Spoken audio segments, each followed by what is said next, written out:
All right. And allegedly, we are live. Hello, this is Alex from, I almost said the Lotus Eaters. We were just talking about that backstage. Alex from Men Are Speaking. Nice to see you all. I'm just going to have a quick drink. Get my drink situation sorted. Starting a little bit late. I injured my foot on a road trip. Just sitting in a car for too long.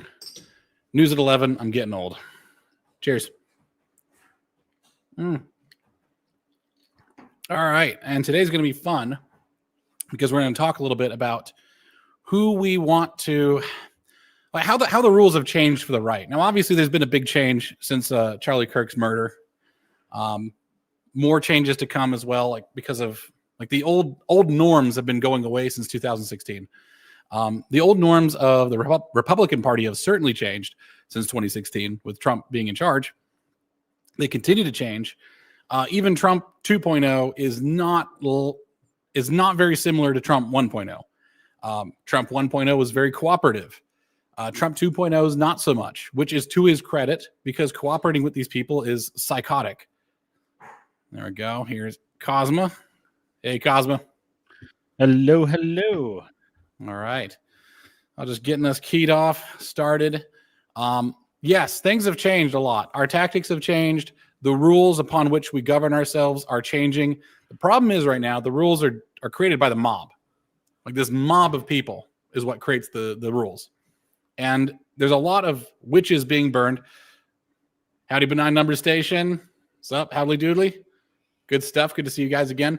The mob is making the rules right now, which leads to lots of confusion and maybe some false cancellations on our own side. I have not seen a good example of a false cancellation on our own side, but I suppose it could happen. We seem to be too forgiving, if anything else. Way too forgiving, in my opinion. Right. Certain snakes. Oh, I think you're muted or something with your audio if you're trying to talk. Does your audio work, Cosma? Hello, hello. Oh, yep, there it is. Okay. Sorry, you're moving your mouth. I wasn't sure if you're talking.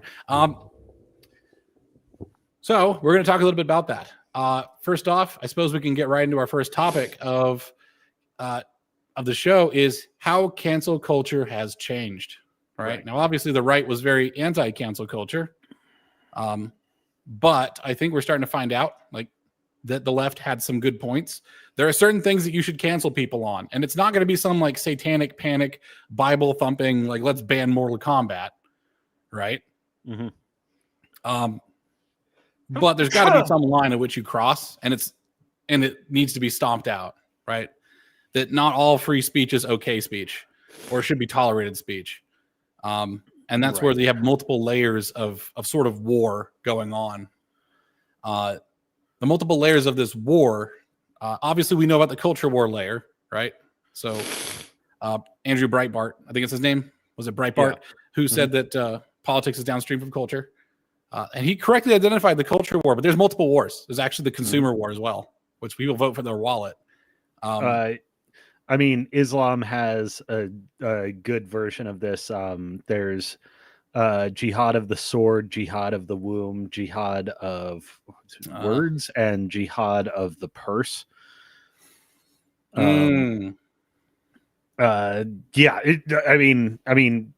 Far be it from me to endorse Islam, but there is an accurate diagnosis of the vectors on which struggle is carried out. That's correct. Yeah. By the way, I don't throw out stuff that my enemy says. I know that Luna disagreed with me on another stream once where I tried to say, like, no, Antifa has some tactics that are actually very useful. They're not working right now because Antifa has no sense of restraint. Mm-hmm. And they might have had their funding cut. If the quality of the weaponry of latest assassins is any indication, some funding has been cut because those are some cheap old guns being used versus like the Daniel defenses of pre-Trump 2.0. But there's some in all fairness to the literal weapons of the left, there is some virtue in picking the ultra reliable thing. Right. But just something important about the right. And, if I had to say what conservatism is, is conservatism is not an ideological movement, and it's not necessarily either a spiritual one. What it is a philosophical outgrowth of evolutionary theory, or at least notions of organic evolution. Concepts like Chesterton's fence. Which is Chesterton's fence, if you stumble across a fence in the woods that's blocking your path, do you tear it down or not? And the correct conservative answer is you don't touch that thing until you realize what it's there for, because it may be solving some problem that's insensible to you. It's I think, was it one of Haidt's moral foundations was tradition, adherence to tradition? Yes. So I think so. Which is loyalty to your past, I think. I take that as. Now, obviously, we do change traditions, right? It used to be in South America. I forget which country. They would actually, on Easter, literally nail a man to a cross. South Americans go hard at it. They stopped doing that. Probably, yeah. So I would love to be at that meeting of like, maybe this year we don't. But the crowd thing is, we wouldn't be good right wingers if we weren't willing to adapt and update to experience. I mean, yes, that's cargo cult behavior when you can't adapt it. Oh, was the Philippines that did that? Okay. But yeah, I mean, somebody like Edmund Burke is often described as reactionary, and actually, he's sort of philosophically a strict evolutionist. Like. He's reacting to present circumstances, but he's essentially reasserting and articulating the wisdom of tradition, and being on the side of take seriously the way we've done things, and why the way we've done things is deserves the benefit of the doubt, if not an outright affirmative defense, until you can prove otherwise, and that rationalistic constructs are not an adequate basis for disproof. Yeah, and the rationalist constructs come in the form of just straight up criticism, which often is not, which is often very weak, right? They'll just say like, "Oh, capitalism bad because bad things happen." I was like, well, that bad things happen elsewhere too. It's a baby's first observation of the world of like, mommy's not fair. She won't let me eat all the candy. It's like, there's some good reasons not to eat all the candy. It's I mean, my old oversimplification model is actually left wing when daddy issues, right wing when mommy issues. Yeah, that's funny.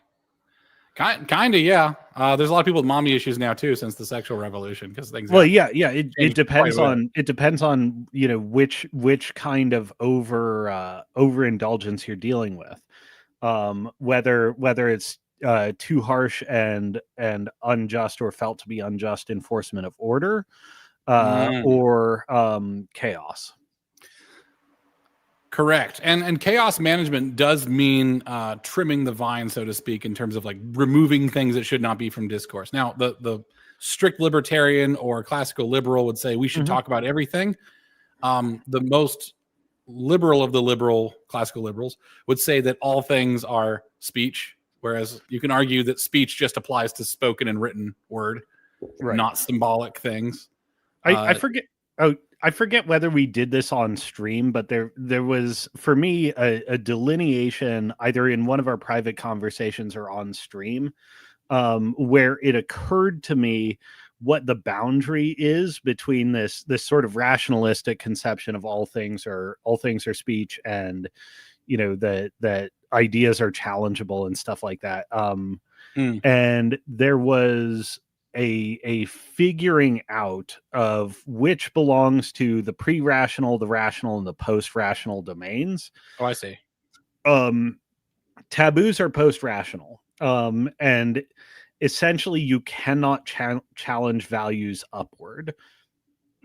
Pre-rational beliefs are not the basis to challenge a rational belief, and rational and pre-rational beliefs cannot be the basis to challenge a post-rational belief.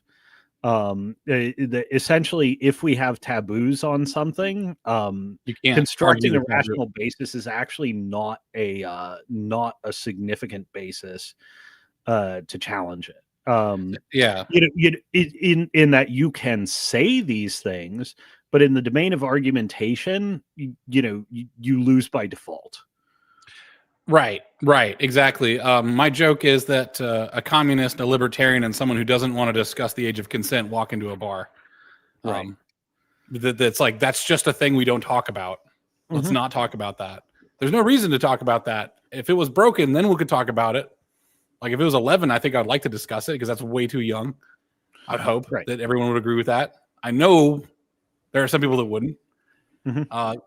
But and sort of where it graduates is things like, when the post rational is applied rationally, you get cases that are, that are settled in a way which is manifestly unfair or in violation of the wisdom tradition. Like, for instance, an 18-year-old and his 17-year-old girlfriend have been sweethearts since they were like 13 and 12, and they have sex. The line is there for a reason, and you recognize things that cross the line, but you also recognize when the line is doing unfair things. That's a basis for a challenge in that domain of cases. But often what happens is people don't understand that this jumps from, that this is jumping from rational domain to injustice in an inarticulate post-rational way that gets hashed out rationally into something like Romeo and Juliet laws or whatever. Right.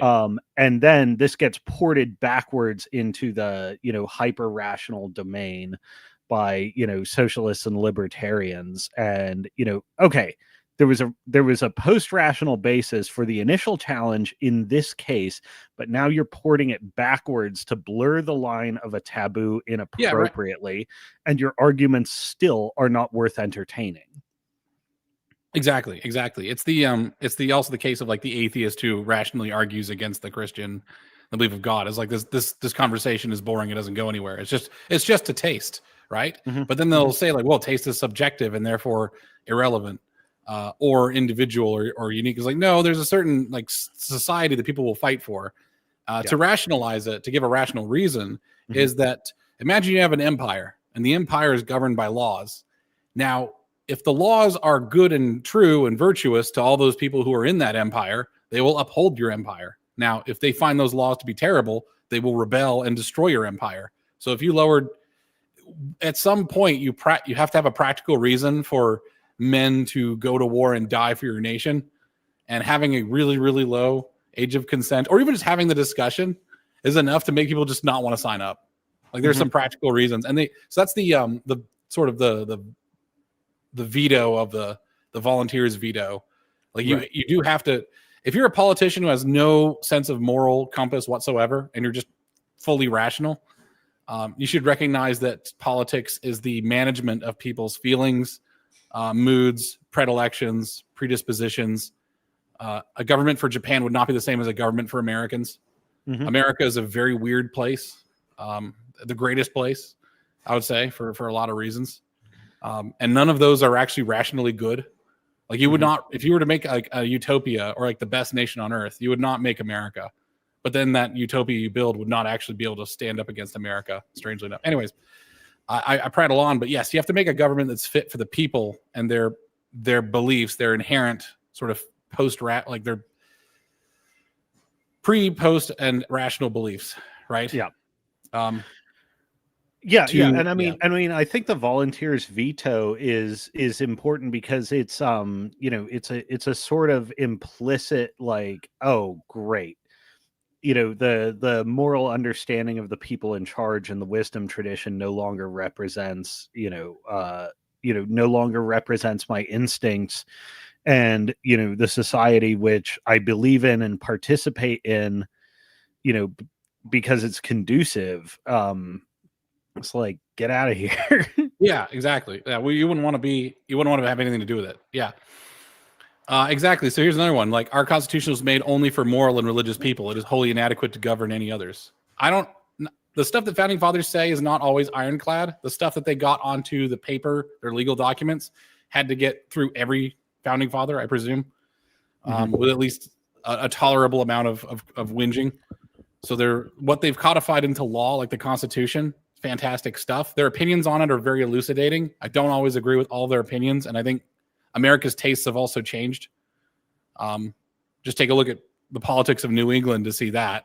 I don't even, just take the whole like immigration debate out and just look at the bloodlines of our founding fathers, and it's like, they've whittled down. They've been to college. They tightened the bow tie way too much.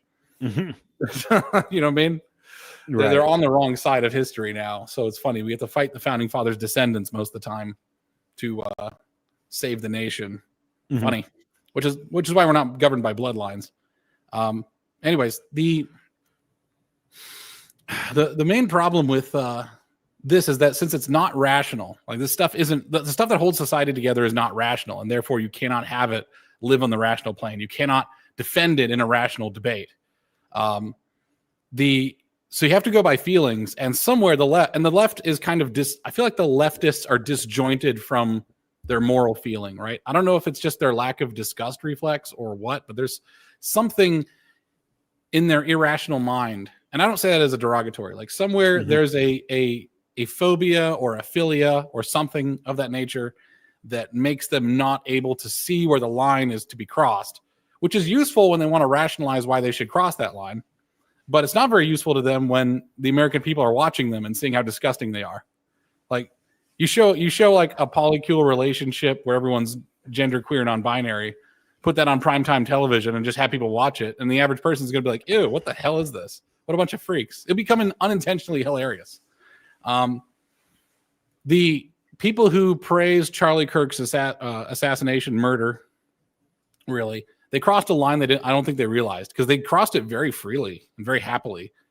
And they may have thought that there were just not going to be any repercussions, but I don't think they realized. Yeah, I have the rules for articles up too. Actually, it's funny. I can share. I can share yours. Yeah, let me pop this over. Yeah, so I wanted to segue actually what Benign said earlier is that yes, the left cancels people for getting in the way of their schemes. The right cancels people for genuine evil beliefs and behavior. 100%. Yeah. So that was something I was pondering earlier. Like I woke up, with like something in my craw, and I was thinking through it is like, the extent to which there's a sort of pre-rational resentment that gets. Sorry, I need just 1 second. Oh, sure. Yeah, you got it. What we're kind of getting into is that there is this invisible law. This is the problem, is that our codified laws are actually it's like a 2D projection of an image. Imagine you have a 3D object and you draw a plane through that 3D object, and you're going to get just a slice of that 3D object. We got this multi-dimensional thing that is very difficult to get your hands around. That is our moral rules, our common rules of decency, right? And those common rules of decency do change over time, but not by much. We actually, until the invention of the Industrial Revolution, most people lived with the exact same lifestyle and morals as biblical times. It wasn't very different.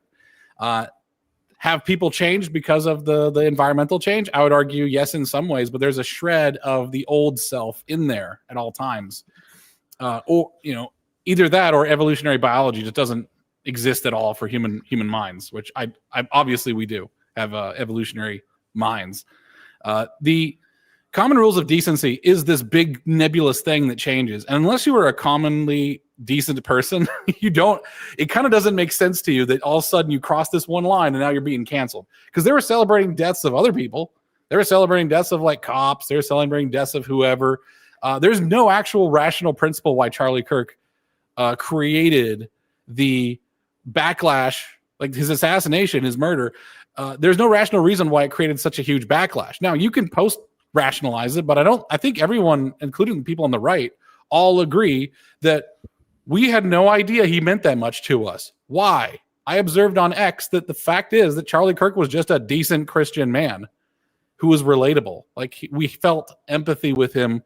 We had no judgment of him. He was just a decent person. And that was all it took, right? This is also why I think the going to war and going nuts and being violent is actually not the best thing to do in these post-enlightenment times, right? Like your optics are going to matter a lot more, especially to the run-up. If there ever is violence, you're going to want as many people on your side, and that's why your optics actually do matter at all times, unless you're just going to Rambo it, which would be crazy.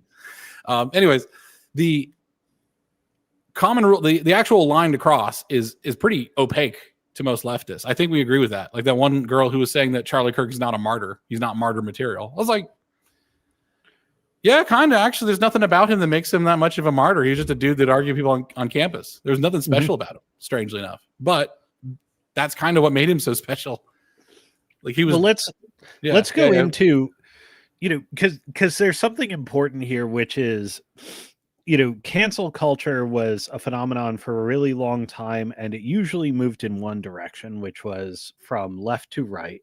And, I said this in the pre-show.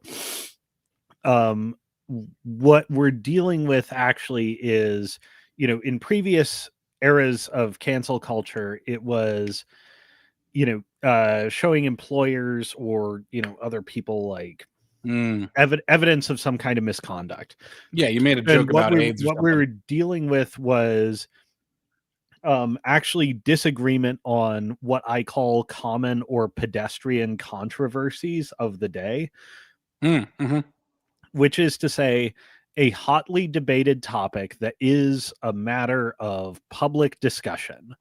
And it's sort of following the evolutionary and adaptive process where, okay, it's ideas fighting ideas on the rational domain, or it's challenging a taboo from a post-rational, i.e. justifiable and appropriate basis for the challenging of a taboo. This was, for instance, trans women are not women, or debating feminism, which has been ongoing for 60 plus years, or on and on and on. To cut in a little, sorry, please. I was going to say, to cut in, I just want to remark really quick in support of what you're saying, is that I see this move from the right away from debate, especially after Charlie Kirk, because Charlie Kirk just happened to be the debate guy for college campuses. And a lot of the sentiment now is like, well, you killed that guy, so now you got this guy, and I don't want to debate you. In fact, the poll numbers are in my favor. I don't need to talk to you. All I have to do is just show how disgusting you are, which is also a tactic I have when people are bad faith arguers with me. I stop arguing the point, and I just start going to personal attacks and starting to rile them up so the audience turns on them. It becomes a political show to me rather than a search for truth. So Eric Vogelin had a similar point. When interacting with an ideologue, there's a certain point where it's no longer a discussion, conversation, or debate, and it advances instead to the study of a specimen. Like you're watching and commenting on the pathology in real time. Oh, he talked to a lot of women then, I guess. That's actually how I treat it. Well, anyways, I mean, that's the kind of thing where, like, that's an interesting layer in the common rules of decency too, is that, like, okay, your participation in this discussion, particularly like engaging in bad faith, does actually graduate a level where, like, okay, now we're just going to go ad hominem. Like if you demonstrate bad faith, you demonstrate that you don't regard the other person as a conversation partner. And now you, as the person who've been dealt with in bad faith, can freely graduate to just psychoanalyzing the person because they don't regard you as human. And, your goal is now like, okay, I can't have a productive conversation with this person, but maybe I can get them to, to do some self-revealing to others to see hey, you want to gain insight into a really challenging relationship because somebody is being fundamentally dishonest with you? Let's work with, like you're almost going crocodile hunter on the conversation then. Right. I'm going to pop yours off too and actually pop something onto the screen here. This is the energy you need to bring. I'll bug you. I don't want to share it. This is the energy you need to bring when you're talking with a leftist or engaging any discussion whatsoever. 1986 Transformers movie. There's a judge that would just like rotate heads depending on what he wants to say. and what like mask he wants to wear. At some point, you got to, once you have a certain debate, you take off your frock coat, you remove your tie and ascot, and to reveal a festooned like purple and green outfit, and then you toss on your jester's hat and you begin just clowning around on whoever. You can bring up the I'm sorry, you can bring up the. Oh no! I have another one actually. Okay, go for it. Yeah, absolutely. Yes, you need to throw on the. There we go. Is this audio? Me, if I was living through precedented times, yes. All right, let's see. $5. That's reliably an entire acre of land. My experience in life is very similar to that of my great-great-grandfathers. The seasons are similar each year. People have their differences politically, but in the end, we all get along. We're all fam. Milk is now 2 cents more. I can account for that. My central nervous system, it's well regulated. Did you happen to catch the new anthill by the porch? That was a lot. At least technology progresses linearly. That's easy. This local business has been here for a long time and will surely exist decades into the future. Things actually might get better from here on out. I am content and things occur in a rhythmic and in-sync pattern. Did you hear the news? What happened? Someone discovered the banana. Oh, holy fucking shit! Sorry, that just occurred to me, and I knew I had to share. You've got to. Everyone needs to. The funny thing about Matt Walsh, his speaking style is that he's able to weave in the jester and the debater, and it's the same thing, but it's very subtle of like when he's actually changed. There's like a twinkle in his eye of like, now I'm just clowning on you. Exactly. Like we were done talking an hour ago, and now I'm just trying to piss you off. Exactly. Also, what really pisses them off, by the way, is pretend to not understand what they say, which is what they do to you. Yes. They will always do this. They will always pretend they don't understand a basic ass concept. Yeah. It's the hatchling strategy. Yeah, just start doing that, asking them to explain pedestrian stuff, because you're going to find gold that you didn't know was there, right? No one sits there panning the stream thinking there's going to be a nugget, right? You just got to do it as a practice and then see what you find, because you might find some seriously brain broken thoughts in there, which is the part that's not in the common rules of decency, which is like consistent thinking. But we'll get to that. Yeah, there was an interesting thing on the Doomer Media Vosh's unironically evil cycle. Haven't heard that name in a long time. Yeah, well, he self-obliterated several times, but it's still out there. Like a supernova where it just like collapses and explodes a couple of times, so you get just the different bands of color. Just Vosh is just. But Doomer Media was also glowing like 5 times as bright, and lived for 20% of the time. We're giving brown dwarf time so we can enjoy supernova times. Yeah. But there was an interesting thing in the evolution of that discussion. Because Sitch and Adam cover a lot of like e-drama and politics lol cows like Vosh, and they had Doomer on several times to discuss discuss the Vosh situation. And one of the most fascinating ones was when Vosh actually started to rebel and develop arguments against intellectual consistency. They had Doomer on. He's like, "This is new since I recorded my video. I'm pretty sure this is a reaction to him being called out for his positions." Is this the same Doomer that rage quit on EFAP once because he said that video games are not good at storytelling? That was, I think, the first implosion. Yes, that's so funny. Yeah, that guy's irre. All right, so by the way, everyone says retarded shit. All right, we're 29 minutes. I don't even care. We're never going to be monetized. I don't give a fuck. Anyways. Everyone says retarded shit. So the retardation is baked in the cake of humanity. Everyone forgives it. Everyone's okay with it. You say like a thing like, I don't think video games cannot tell a story. 30 minutes later of like constant, very attainable feedback that you're wrong. But like, I just wasted everyone's time and I apologize. I am retarded. This is a retarded moment. I think I just didn't want video games to tell a good story. I think I was just anti. And that's the source of most retardation is just that we don't want to believe a thing that's true. Like we are so in love with our fantasy in our head that we will ignore all information that's counter to that and then highlight all information that's in favor of that. This happens to high IQ philosophers a lot. But yeah. The yes, you cannot have diamonds without coal. You know what? I'm going to use that. I like that. That's really funny. we gotta go through this thing, man. That's a more sophisticated version of if you want rainbows, you must have the rain. Oh, that's true. The thing is, everyone's got a retarded layer, and to see you overcome your own retardation is actually it's also kind of the hero's journey, especially of the thinker. Right. I think that's a territory that has, a root stem poking into what should be the updated common rules of decency, but actually transcends beyond it, which is all right. I'm writing it down. Earnest self-reflection. Okay, that's a good one.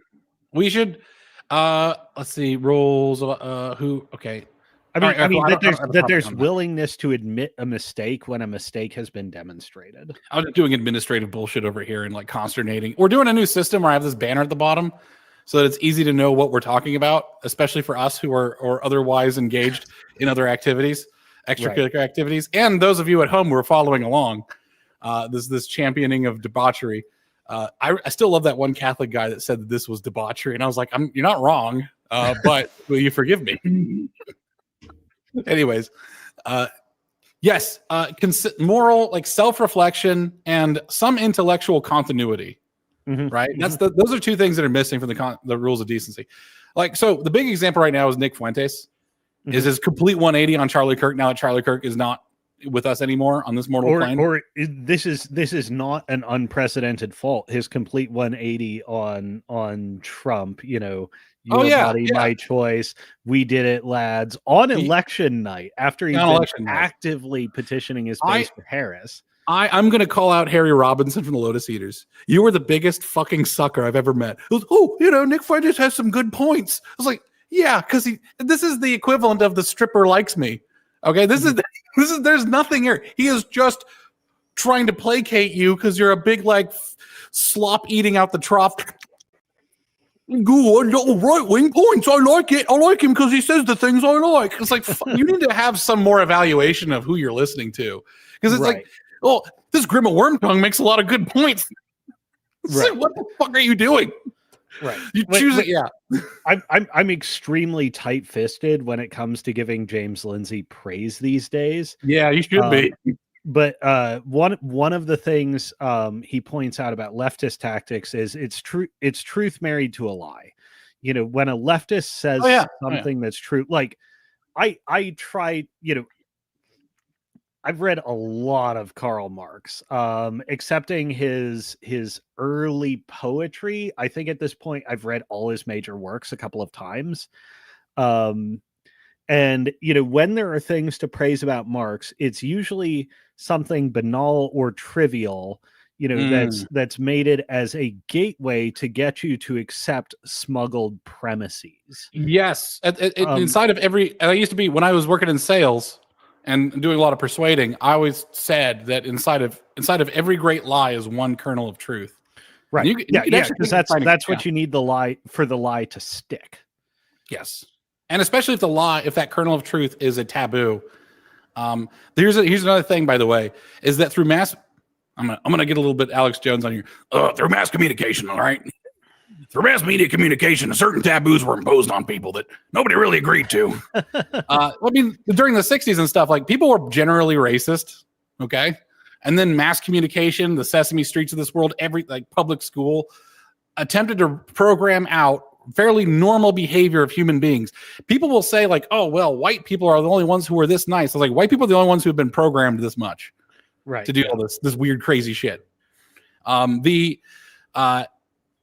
This programming, right, creates false kernels of truth at which they cling on. Now, I will give Academic Agent credit back when I used to listen to him, and he's very smart. Please join us again in the world of the non-Jew brain, okay? Just join the rational, work on common rules of decency thing. Though we believe words are a conveyor of truth, not a means of gaining power.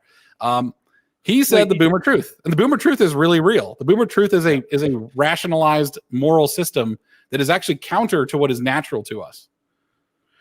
Yeah, I mean, he's a great coiner of terms. I mean, but hearkening back to our Dracula discussion, academic agent is almost a Dracula in that we talk about the undead impairment of the intellect and the rediscovery of powers. I mean, academic agent in his current form reminds me so much of Destiny a couple of years ago, where it's like Oh, I watch dear. it Oh. and I see that you're like, you know, Can I? like I see that you're obviously intelligent, but you're not wise. I And see. you're using your intellective power for, essentially deeply selfish reasons, and Yes. you're Yes. just discovering how to pass it off palatably. Correct. Yes. Baby's first lie.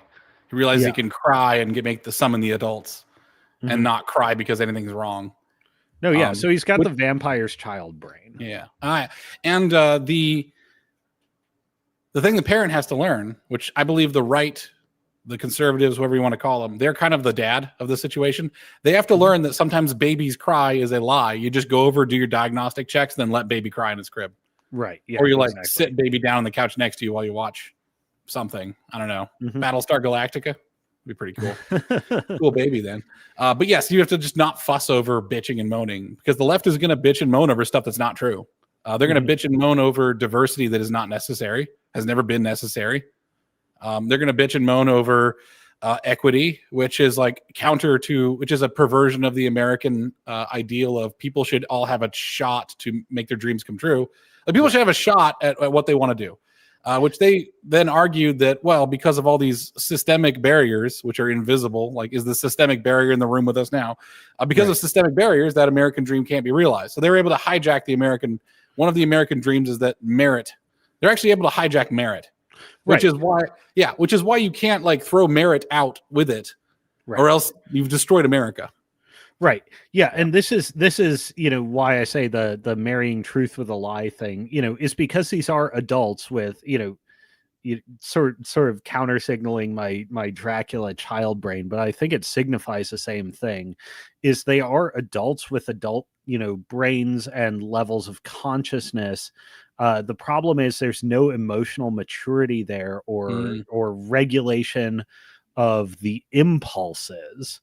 And you get people with adult capability, but a childish mindset that are rationalizing and creating a structural ideology out of their childish pre-rational desires.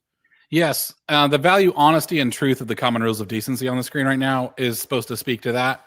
I don't know if it's sufficient. Conduct yourself with dignity is also a pretty big one. If you act like a complete ass clown, I would not consider Sam Hyde to be someone who, well, that's questionable. He's a jester, right? Mm-hmm. He's not. Ooh, is there a jester's carve out? Is there a jester's carve out? There might need to be. I mean, he violates the rule on principle, but I'm willing to bend it because I don't think that what I put here is perfect. Obviously, so an important one is be open and honest about your intentions. I mean, I think if Sam Hyde does anything if I was to say there's a jester's carve out, the jester's carve out is conduct yourself with dignity and appropriate levels of emotionality per the occasion are subsidiary to be open and honest about your intentions and comedy. Okay. Because Alex Stein actually violates those two rules and violates them with enormous frequency. Well, he has dignity, supremely disclosive about when he is being a clown. Well, oddly enough, does the jester actually inherently have a dignity? Do we not understand? Because I feel like there's actually a dignity in going out and challenging people on their level. Like, okay, let's say Jesus returned tomorrow. Mm-hmm. Would the dignified thing be for the jester to bow to Jesus? Probably yes. That would be the thing. He wouldn't clown on Jesus. Okay, there's the thing is the jester clowns on clowns. The jester sees the clown in others and he's an agent of reciprocity. Mm-hmm. Where he just makes things open. I think that's the most. Right. I mean, I was never around with an old jester. I can only go by what I've heard. I know very little about jesters of antiquity. That's kind of funny. Maybe I should study that sometime. But what he kind of does is what I understand is that he sort of mimics the nobility but does it in a way that is kind of like lampooning it and showing like there's a underlying I don't know, inconsistency in that. Like he's going to put on like eight pairs of epaulets and put medals all over his chest because he knows that half the people in this court were in the wars, but not really. They were just in backline positions getting tons of medals for bullshit for the bravery of other men. So I'm just going to come in like midget Zukov, right? Just all the medals and just clank around, and I just jingle as I go, and I'm just like the general jester. And it's like, okay, yeah, he's telling a truth. I think there's a dignity in telling a truth. Yeah, that is. Okay. It might be worth as we reconsider the common rules of decency, putting a numbered list to this.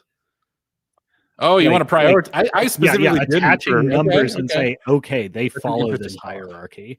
Because what's interesting is JD Vance actually, like Alex Stein, I think is one of the clearest examples.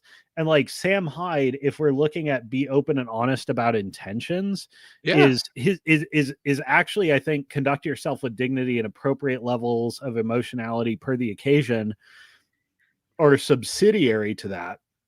And that's actually like why we're totally clear on, Alex Stein is like friend or ally, and Sam Hyde is like, we don't know yet. Is his intentions aren't super clear. Yes. Yeah.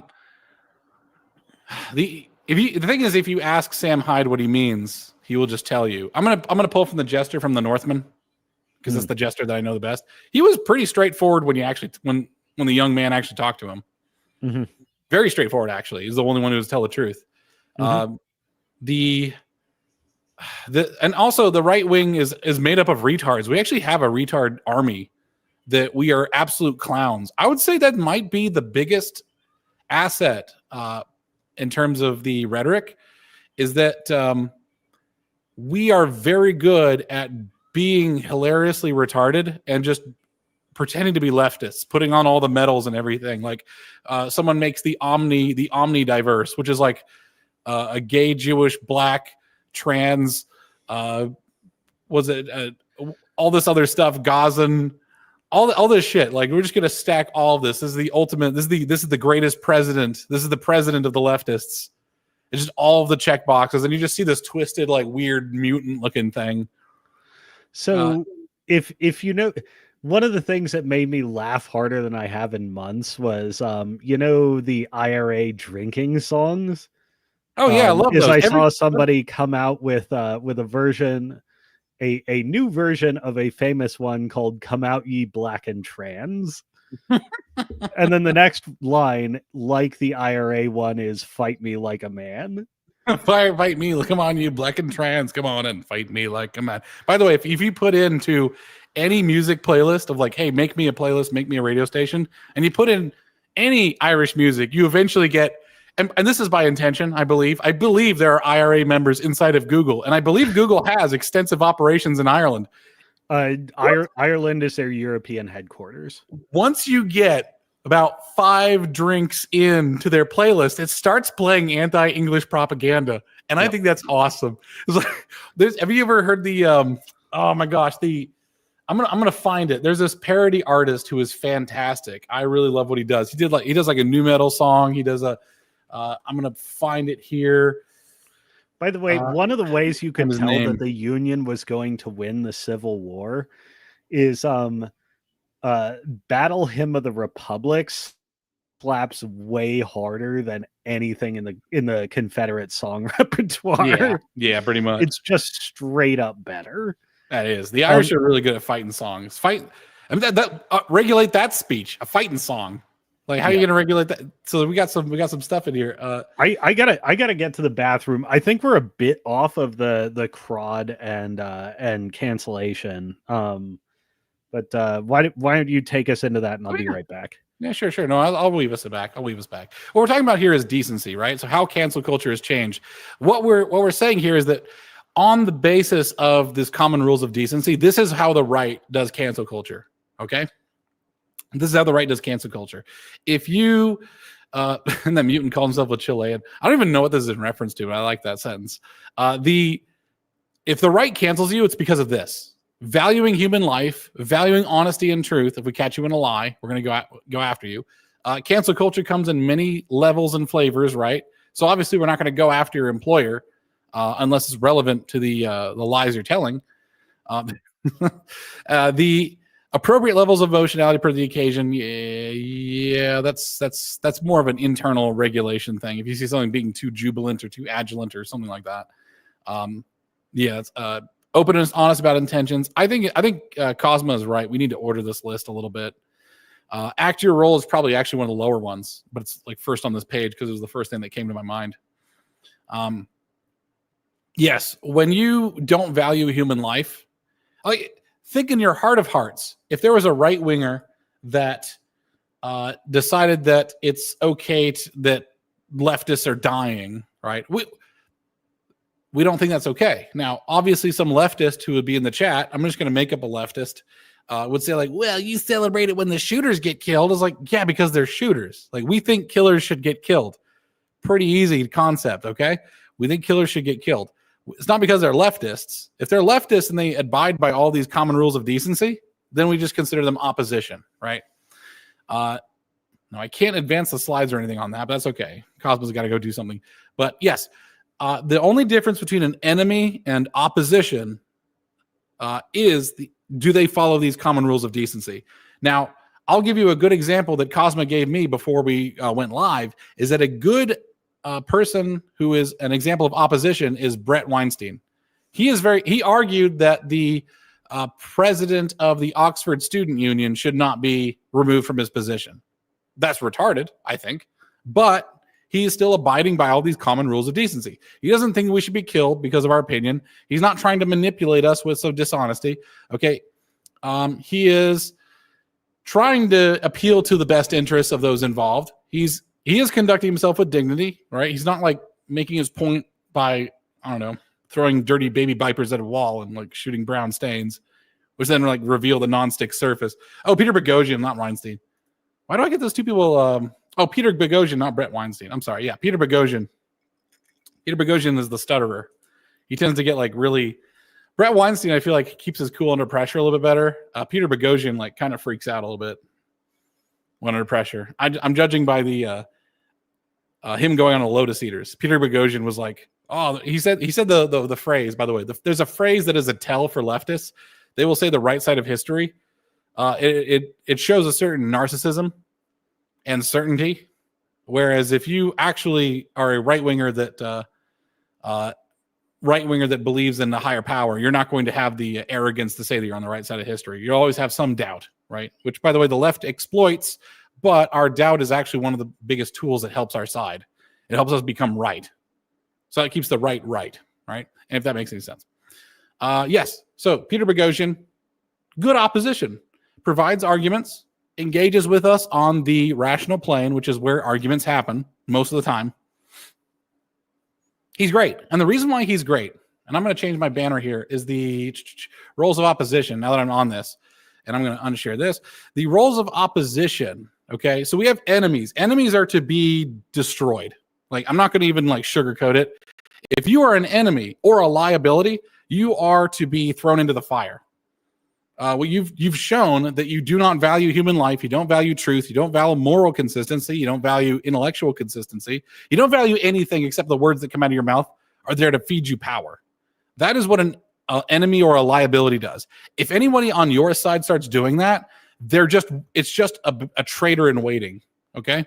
If they're you'll see this, by the way, when Trump got elected, a lot of people jumped on the Trump train because that's where the power was. Your hangers on, your e-girls, Nick Fuentes, all these people jumped on. These people are considered to be enemies. So enemies and liabilities are the same category. They are to be eliminated, purged from the discourse, right? You must think of discussions with one of your someone on our side. Discussions with someone on our side should be considered a privilege, not a right. You have a right to free speech. You can go talk to your like brainwashed whoever's in your Discord server, but if you ever want to get onto the illustrious platform of someone who values truth, you have to value truth too. That's just reciprocity. It's basic common rules that's why it's common rules of decency. The opposition, however, abides by the common rules of decency, all those things that you saw earlier. But they disagree with us in a rational sense. These people are actually more valuable than friends a lot of the times because they help sharpen your arguments. They also help you demonstrate in a meritocratic sense. This is the meritocracy that America is. In a meritocratic sense, why you are correct. You get to put forward your best arguments. I think of the debate with the opposition a little bit like a joust. Okay. And in a joust, the king is putting his champions to the test. All across the realm, the king is going to summon the knights, the best champions to have a joust, and from which he's now going to find his best soldiers. Sending our men to debates with the opposition, and sometimes the debates with the enemy, but our debates with the opposition shows us who is actually good on our side. That is why Charlie Kirk was also so valuable. He had been through so many public and open jousts. He was unknowingly, to many of us, our greatest of knights of the realm. He would go and engage with young people. And I will give the credit to the young people. Most young people are not strictly enemies. They are not old enough to be cynical like that, right? A lot of them are fairly malleable. There's a certain programming that we're given upon birth that makes us very impressionable and trusting, that makes us very acquiescent to someone of a stronger argument and a stronger will. This is part of the, I call it the apprentice instinct of humans, is that we are seeking mentors. And sometimes that starts with, I mean, how many Kung Fu movies have you ever seen? Like old Kung Fu movies where the apprenticeship starts with him getting his ass kicked by the master. This is where we make our conversions, by beating, like by kicking their ass on the debate stage. And it's always young men or young women who are becoming the apprentices. Once you get us to a certain age, you become very cynical and you are unpersuadable. An elder without wisdom is a demon, essentially. So, sending our men out. A damning indictment of the boomers. They never had to develop wisdom. That's true. So the you said it in the original Rules for Radicals video, and like Peter Boghossian keeps coming up because he's the clearest example of opposition, and the opposition is plainly valuable. Most parliamentary or elected governmental systems function on what used to be called a loyal opposition, and like you say, they give room to test your knights, and they give you a fair hearing to develop your platform. They engage with your ideas per se. It is the iron that sharpens iron. And there's a certain, because they're interested in them being the best they can be, and they're interested in you being the best you can be, because they want you to put up a fight. And like there's a certain level where purity testing is valuable, but purity testing should be done always by your opposition. I don't agree with that, but I'm open to the idea, the argument. Yeah, that's interesting. Purity testing, or rather that you can purity test, but you want your opposition to do it first. Yeah, the revelation is usually through the you know what, and purity also comes from strength too, right? Like if they go into the opposition, if you go into a debate with Peter Boghossian and you lose, you just didn't think hard enough, and you should not be a headliner of the movement. Like go back to being a Twitter anon, and that's okay. But you're not a leader, right? So there are certain enemies that you put forward to your own disciples to determine if your disciples have it in them to actually lead. It's always a trial by fire. The strength of America comes from these trials by fires. And it actually weirdly does kind of need to be done in both good faith and bad faith, because you need to cut your teeth on people who deal in bad faith and learn to handle them properly, so that you don't get strictly rhetorically clowned. But the actual hammering out of points of disagreement and controversy comes in dealing with opposition who give you a good faith shake. By the way, I'm going to say that Kung Fu movies are probably some of the best examples of how human conflict is just in almost like a play, a dramatic format, like some theater. is how they're played out, because you'll see these themes played through in a lot of like old kung fu movies from Hong Kong. Of sometimes your opposition dojo is actually your best ally. So your master sends you out to go fight the opposition dojo, but he's not your real enemy. He's actually strengthening you. And he'll do dirty tricks just to see if you can deal with it. But he always like holds his hand up and says no when there's like the death blow about to come, and he just sends you home because he's trying to get you to. How do you deal with dirty tricks? Well, what's interesting is most of that shows its face in more modern media, like shonen anime. Like Dragon Ball Z is, for all of its clownishness, sort of an archetypal model of handling opposition, handling enemies, and handling yourself and growth.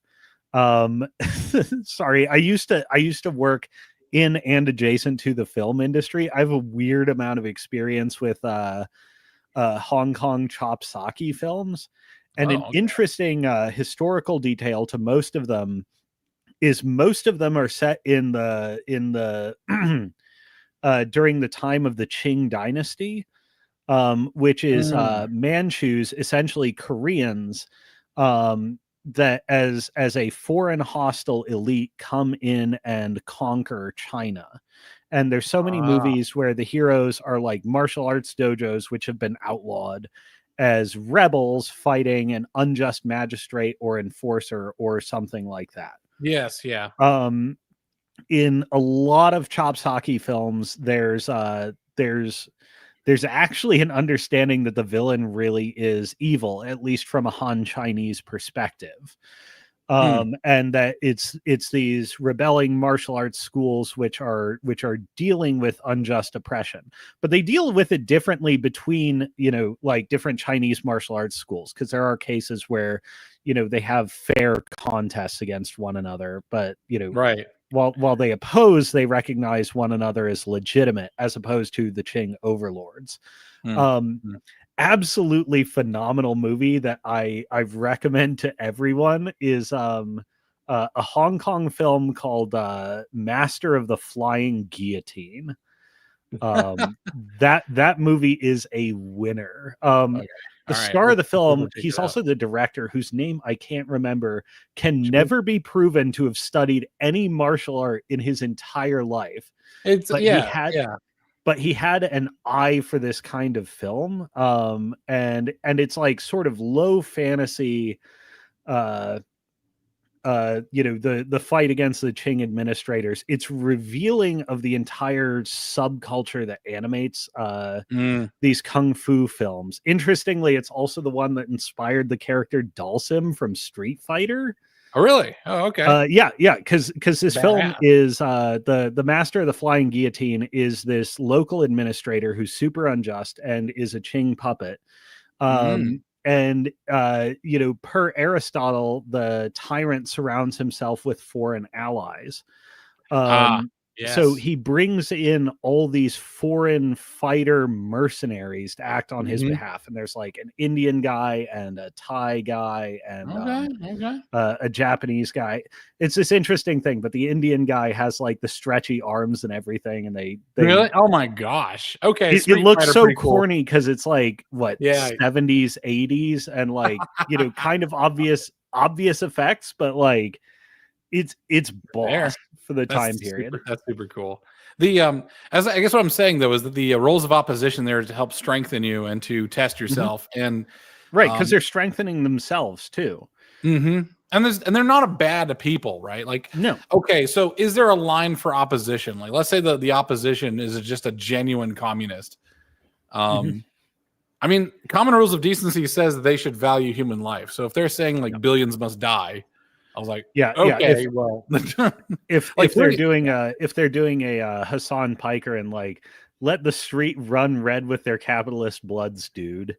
Yeah, exactly. Like, nah, get out of here. Exactly. For the Hassan Piker stuff is like the right really should never let that die. And the great thing is the internet is forever. And at some point, the Hassan Piker is going to be used as a fulcrum to probably destroy Twitch or put it into jeopardy. And I don't think Twitch makes any money. So I mean, Twitch needs to be destroyed for a lot of reasons other than platforming Hassan Piker and defending him That's true. continuously.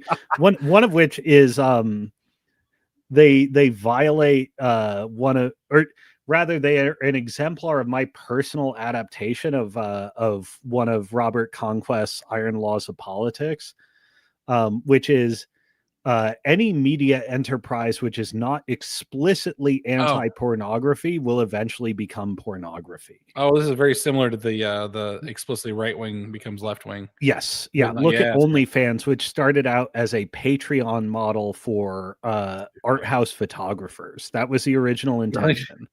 Yeah, that was the original goal. Is real, tangible, artisanal media being a subscription-based service for that. And then women realized they could take pictures of their buttholes, and it very rapidly became that. Twitch is baby's first cam girl site.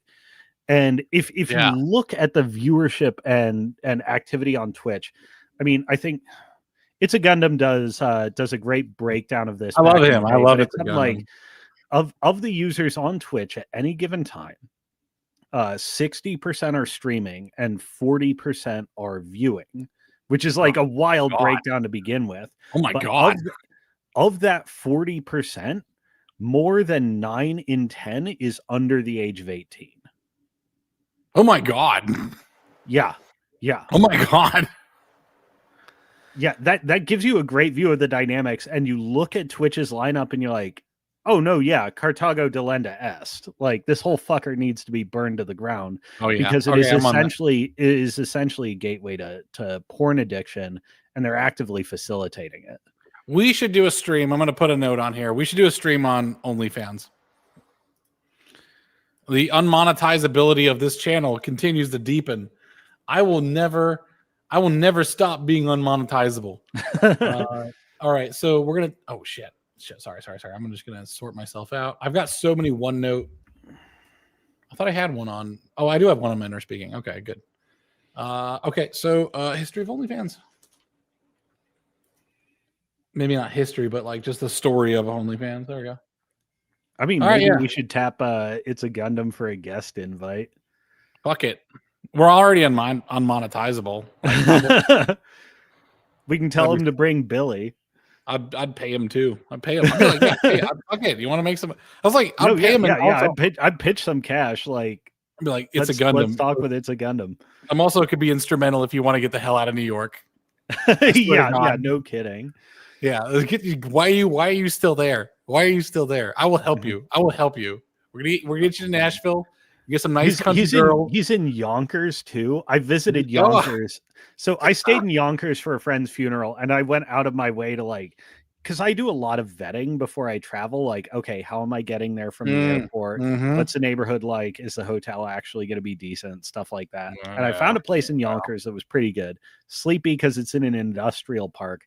Every Uber driver I called in my time there was like, are you fucking sure? Because I don't deal with people from going to Yonkers. It's not worth the trouble. I am sorry, sir, but I do not go to Yonkers. It is even worse than anything I have ever seen. I swear to God. I pray Shiva to help you. Please, here, take beads. Take beads. Go to Yonkers. Oh my God. Do not, white boy. Yes. That's funny. That's... Do not go to Yonkers. It's inherently silly because of the Dutch naming convention too. Yeah, it's very funny. But man, where were we? The Dutch sounds like a children talking. It's like havens in the chicken in. We have an in serious problem. We have an in serious problem. Or God, there was one that's like somebody did like. I love the Google Translate ones for Dutch. Like, one of them was "Spank Me, Daddy," and the Dutch one was "Give me in clap, Papa." I'm like, oh my God. Papa, clap me, Papa, clap and be, hebben clap. Anyways, this is stupid. We've gotten very. Oh my God, we got multiple things going on. I didn't know I could do 2 banners at once.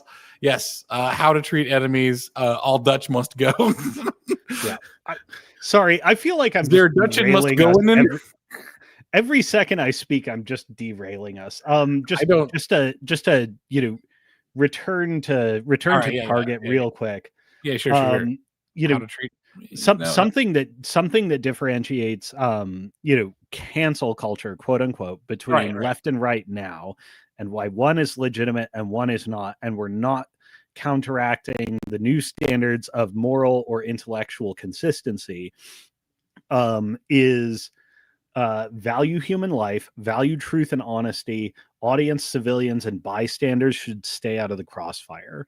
The cases of versus dealing with pedestrian controversies, which is what a lot of people got canceled for over the last decade, were arguments of the day, over which there were two positions battling in the rational domain. And one side said essentially F you for opposing us. And we're going to then go on to threaten these organizations with mass boycotts for agreeing or disagreeing with our positions. What's gone on in the wake of the Charlie Kirk shooting is saying, okay, these are people who don't value human life, who actively praise a murder, and who, if you look at the work of Charlie Kirk, frame him dishonestly. There's a clear disagreement about the value of truth, and you're essentially chimp clipping or ruparing and expecting people to go on with it because the click through beyond headlines is so low. You're manipulating the audience. Yeah. Audience manipulation is a clear violation of valuing truth and honesty. And then the last one is audience, civilians, and bystanders should stay out of the crossfire. These are people actively saying, who we going to do next? I want to see more of this, and I want to see it against people who aren't even in this domain. Never mind not valuing human life. You are actively braying for blood and essentially going down a hit list. Yeah, people who and as far as I'm aware, like, the firing attempts were essentially bringing up to people and saying, like, or the cancellation attempts were bringing up to people and saying, look, they embarked on this behavior. I'm not even going to offer you threats or protests or whatever. I'm just saying, like, is this consistent with your values? Right. Because these behaviors, if you game theory them out, are not consistent with living in a civilized society. It's consistent with living in civil war. This is controversial. This actually might get me taken off of things, but I think that a certain amount of social pressure that is bordering on, I would say, ominous pressure is due to people who impart ominous pressure, like the reciprocity. So I think someone found the Twitter account Evan Loves Wharf or whatever the hell their name is, and found their apartment building and just started leaving sticky notes with chud jacks and shit on the front door of the apartment building. I was like, no, we know where, someone knows where you are. You are not anonymous. You're not as anonymous as you like to be. And this is exactly we know nothing's going to happen to you. No one's advocating anything happen to you, but you're on notice. We noticed you. You're not the destruction of anonymity for our enemies is actually an important part of making them have skin in the game, because they don't have skin in the game unless they're made non-anonymous. Not saying they should be doxxed, but whoever knows where they live should just let them know where they live. It's we know who you are. Somebody knows who you are, and I'm satisfied with that. The threats are going to continue until that becomes universal, and it is what it is, right? These people have never lived. How do you engage in a consequential manner with people who do not know consequences? Right, and that's what we're dealing with. Right, and that's the important thing, and essentially, how do we not become liabilities to ourselves? How do you know when you're I hate to say this, but how do you know you're using, the one ring for evil? Or essentially just how do you know you're violating your principles? Is violation of value human life, audience, civilian, bystanders out of the way, truth and honesty, intellectual and moral consistency. Right. When you're dealing with somebody who has explicitly made threats against you or called for violence to be done to you, they're And you, the royal you, it could be just to use the group. Yeah. Anyone who puts a MAGA hat on. Yeah. So saying you're fair game to be killed. I will never forget this. I heard a gaming judge say, when you're not playing by the rules are of no avail. Yes. It's like you've stepped outside of the domain, and we are going to treat you in a measured and just way. But when it's evident that you're acting in bad faith, you actually do need the full force of the law and legitimate political authority brought down on you. Correct. And we can't allow ourselves to hide behind, sort of veils that are taking advantage of good faith actors. I would go farther. Actually. This is going to be a subject for another time, maybe, because I hate who is the AM the computer. Have no mouth and Harlan scream. Yeah, Harlan Ellison's AM. It's like I actually hate the friend enemy distinction. It's just such a sometimes half thought out ideas are worse than no idea at all. It'd be better to be in the wilderness than to have a bad compass. To my friends anything, to my enemies the law. I was like, no, to my enemies reciprocity always, to my friends understanding. And or to my friends reciprocity always. Also right. You reward friendly behavior with friendliness. Yeah, and as soon as you stop being friendly, we throw you out, and as soon as the enemy becomes friendly, we bring them in with conditions. They must make restitution sufficient explicit contrition. Throw themselves or offer to throw themselves on the sword, etc., etc. It was funny because I purged a Catholic member of my family for bad behavior, and I used the word contrition, and they didn't know what that meant. I was like, "Did you? Are you what? Like, really? How does a Catholic not know the word contrition?" I just wanted them to be actually sorry for wronging me. That's all I wanted. And it's like they just couldn't muster it. And I was like, "Get the fuck out of my life forever." I don't know, whatever. I don't know. I don't have to deal with this. I'm a Christian. I don't have to deal with the outsiders. This whole like Christian is the church of nice is bullshit. I'm very not nice. I'm very much codified. To everyone reciprocity. So if my enemy uses a weapon, I'm just going to use it all the time. Slippery slope is, I don't give a shit about slippery slope. Never heard of it. I don't know who that is. Who is slippery slope? The mystery of slippery slope. I don't give a fuck about slippery slopes. I am the slope. I decide when we stop. I decide when we start. I am the slope. If someone lies about me, I'll spread lies about them. But if I can beat them peacefully, I will do so as a flex and to uphold my moral vision, right? See, I think that's where the upholding my moral vision like starts and stops. If somebody is lying, then the response is start aggressively telling the truth. I see what you're saying. Well, and what happens when someone's threatening? When somebody is threatening and they've demonstrated that they have no regard for common rules of decency,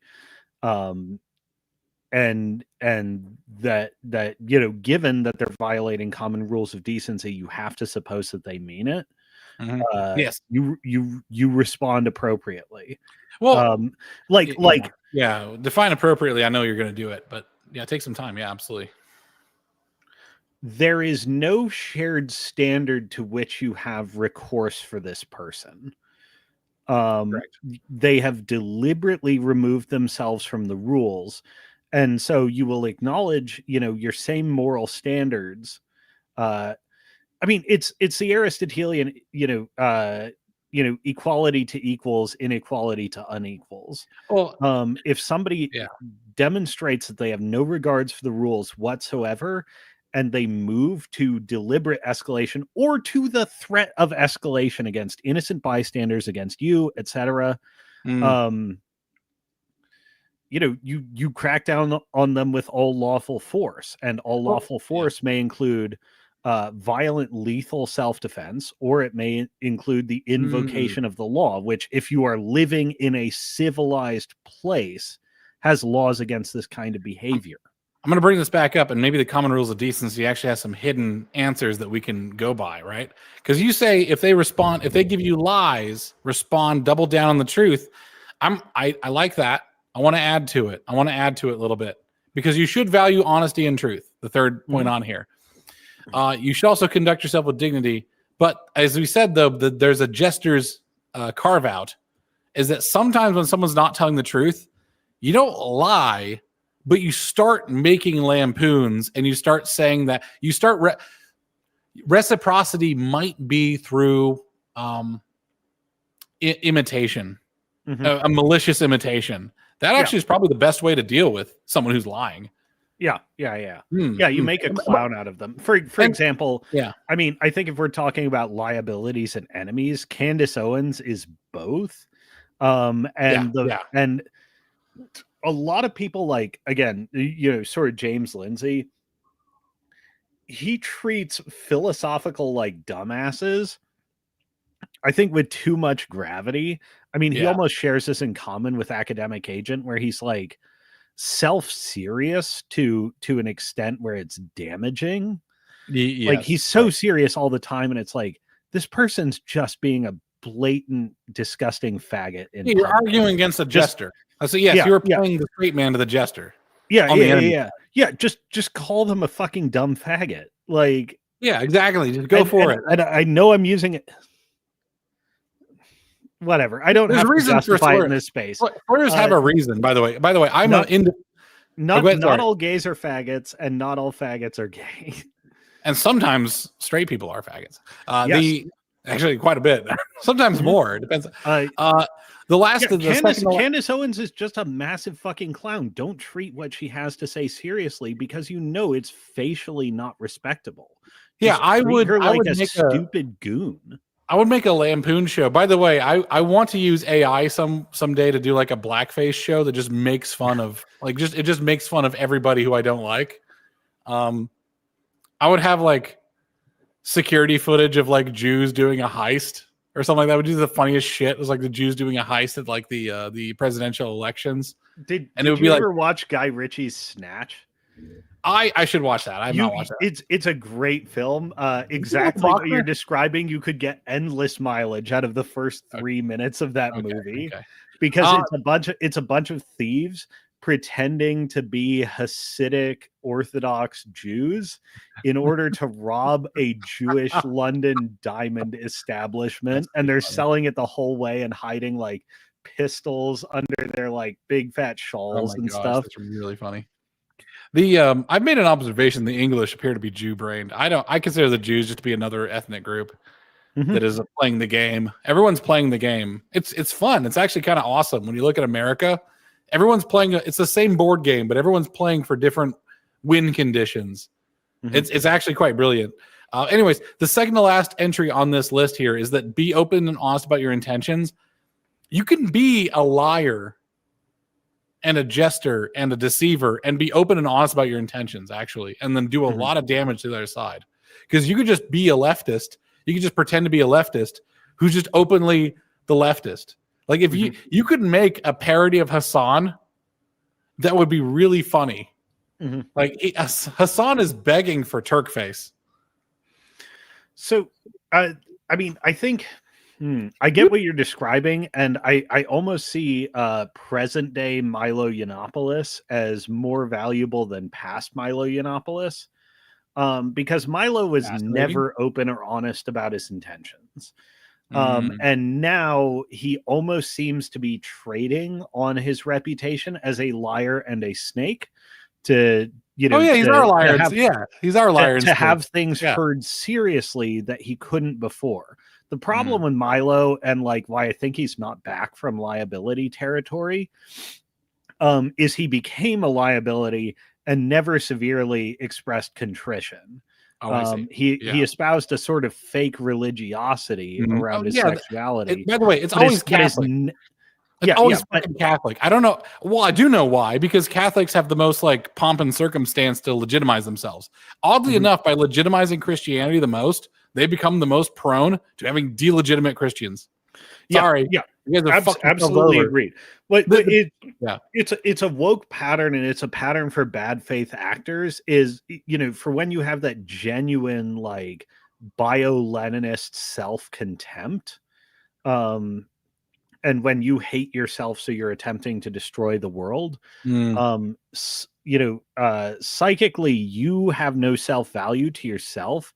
And so everything you're chasing is, approval seeking, and approval seeking from others, and approval seeking institutions are a legitimating mechanism. Why do so many self-hating freaks glom onto DC Comics or Marvels or whatever for an outlet for their pet project and their narcissistic self-gratification, or they're scratching the itch of the lack of daddy's love? Is doing it through conquering institutions and subverting them. Well, they need an audience, and it's like the more involuntary the audience is, the more fetishistically satisfying it is to them. It's like, I'm gonna make normal people see my bullshit. Yeah. I mean, I think the Catholic Church falls prey to that, because it's an institution with tremendously high carrying capacity, and what's one more parasite? For people in that fucked up mindset, it's ruining the Catholics trying to do, what they're trying to do. And it's because your institution has profound carrying capacity, because it's 2,000 years old and powerful, and becomes someone else's narcissistic gratification engine. It's kind of like, I've been called a Protestant. I was just non-denominational. We didn't know what a Catholic was. We didn't know what a Protestant was. My dad, if I asked my dad what the difference was, he wouldn't know. But if it's truly a timeless doctrine, you should be able to just annihilate it and restart it at any time. There's no history has no value to a timeless. It's like the 2,000 years is like a tick's breath of time. It's of nothing. It's of nothing to the grand celestial plan. And if it was made for its time, then it wouldn't be timeless now, would it? So history is not something I find to be valuable in any church, unless it's a history, like a track record of like, oh, your adherents are actually good, which is like the vine takes time to grow to produce fruit. And I look at the fruit and I'm seeing like too many fruits on the Catholic Church. So I'm kind of like, yeah, you do you, whatever. This may be like, this is not a well thought out position. This is just a hot heuristic. Like, man, it's all good right now. But like, if you accept the Nicene Creed, you're a true servant of Christ. Straight up. I don't even know what that is. My ancestors don't know what that is. What is that? Council of Nicaea, where among other things, that the Trinity was aligned upon, that God really became man and had a corporeal being, and the canonical books of the Bible were selected. Oh, sure. I don't agree with that. Because I'd put forth the example of, like, let's say and I put forth this example to Catholics all the time to see what they would say. Is like, let's say there's a missionary that shows up to an area that's hostile to Christians, like shows up to Indonesia, goes to a coffee shop. This missionary has enough time to impart just the book of Matthew, like over coffee conversations with this one local. This one local gives themselves over to Christ. The missionary is killed before he can teach her anything else. She's been baptized, all that stuff. She doesn't really know what else is there besides, and she has the Bible now. She got a Bible, but she was mentored through Matthew. So Matthew was like solid, proper. She's got herself only to be accountable to learn the rest of the New Testament and then the Old Testament. And I would ask, like, is she a Christian or not? Oh, sure, go ahead. Yeah, I would ask, like, is this girl a Christian or not? It's like, well, if the rock of the church is truly the belief that Peter had, that Jesus is the Son of God, and that's the post-rational, like, this is what we say. Like, this is the post-rational part of Christianity, is we believe that Jesus is the Son of God and that he speaks truth. and that his resurrection was divine to save us of our sins, right? Basically, do you accept the Jesus story? Is that enough? Mm-hmm. And I say pretty much that's the common strain. So if you have some like other bunch of Christians who only believe, let's say there's another bunch of Christians who only read the book of Matthew and they fully accepted it and they're willing to martyr for it. I was like, are they going to be denied the kingdom of heaven? Am I going to not call them brothers? I'd call them brothers in a heartbeat. In fact, I'd call them brothers above those who are like seminary school Bible scholars who have not had to be martyred, who have never felt seminary school graduates who have never felt any opposition whatsoever to their beliefs.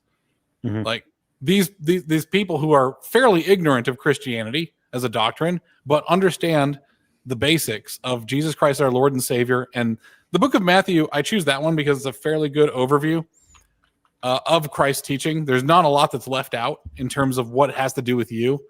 Like knowing that Jesus turned water into wine is a cool ass miracle in the book of John, but it's not something that actually is relevant to my life. Other than the fact that Christians are canonically non-teetotaling. We do drink canonically, which is the strength of the Russian people. You will find in the kingdom of Moldavia, we are drunk as fuck. You will not. Yeah, it's like, but oh man, could you such a good fucking novel? As an aside, I know we did a whole episode on it, but like, I just want to gush. Like, Bram Stoker's Dracula is an endless source of like good shit. Could I make garlic wine? Has that ever been done? Ooh. No sane person would ever do such a thing. But I bet you it has, and I bet you it makes you shit your pants instantly. I mean, well, some people need to evacuate the dark spirits of the shit. Taco Bell is not available in all countries. You understand? Yes, garlic wine. This is an abomination to God. Oh no, that's a long Eastern European sounding name for this recipe. That's extremely consistent. Yes, the gypsy started drinking garlic wine. I am truly fucked. Time to look at Zillow's listings in London. I've got to get out of here. These people are mental. Oh my god. It's just garlic, oranges, and lemon, some sugar, whatever the hell the cooking puddings is. I'm gonna share my screen. This is horrendous. Jesus Christ. Share screen. Garlic wine recipe. I am against God and the dispensation of Jesus Christ, and still this is pretty bad. Oh no, I'm not showing the thing. This is extremely bad. I do this liquid has no appeal to creature living or dead. Oh god. Oh my god. Oh, I'm just looking at the color of that and it's terrifying. This is jankum. This is just garlic jankum. That's not good. Oh my god. Oh no. Because there's supposed to be like antibiotic properties of garlic, right? So yeah. Wait, so this is actually supposed to make your system like not just evacuate itself with immediacy, it's also supposed to like evacuate your entire biological backlog. I've purged things I do not know. It's like I would roast half the bowl. Why are we talking about this? This muscle guy is on it. He does not. He loves garlic. He loves it. Loves garlic wine. A story I will never tell on air, but will allude to, is this reminds me very much of how I discovered that I was allergic to lotus. Oh dear. Okay. That's going to be a mystery for the viewer. Israel's good name says interesting recipe, some funny quips too. Of course. Just looking at that ingredient pile, it's like, that's not a good combination of things to look at. I'm gonna roast this garlic and make wine of it. I'm gonna make this abomination. I fear neither demon nor God. I will make this. It's like God is like, that's I like did not put that on earth for you to do. that's like Please stop. Dracula and his brides show up at your doorstep and you come out with a squirt gun and start dusting motherfuckers. I mean, that's also like the Warriors of Light show up at your doorstep and you come out with with a squirt gun and start dusting motherfuckers. Like, I think it'll kill them both. Yeah, my God, it's like, nobody's living. Anyone on any field of this is strictly Earth plane existence compatible, and just barely, Strict weaponized material reality. Oh, I'm gonna make it. I'm gonna drink it straight. Look at that garlic wine, 1 minute old. It's 1 minute more than it should be. That's for damn sure. Jesus, look at this. Why did you do this? This is this is just like a fancy. I made a joke, and you made a joke a lifestyle. Why did you do this? Okay, so I will say, if you bring those like little airline bottles of this for your Christmas visit, I will drink it. Yeah, live. You know what? I'm holding you to that. Live drinking of forbidden wines. I have 2 bottles of homemade South African karate water we can use to purge it. Karate water. South African karate water.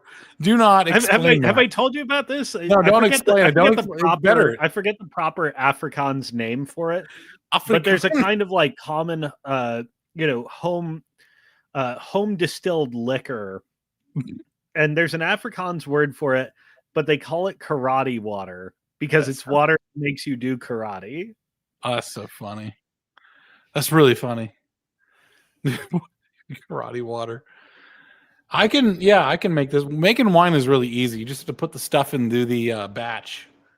Your sanitation has to be good. This is not a topic for the day, but you can measure the worth of a civilization by the alcohol it produces. So I think lager coincides with the pinnacle of Europe. Refrigeration, it has to be at 65 degrees Fahrenheit. I believe that's the temperature, maybe 67.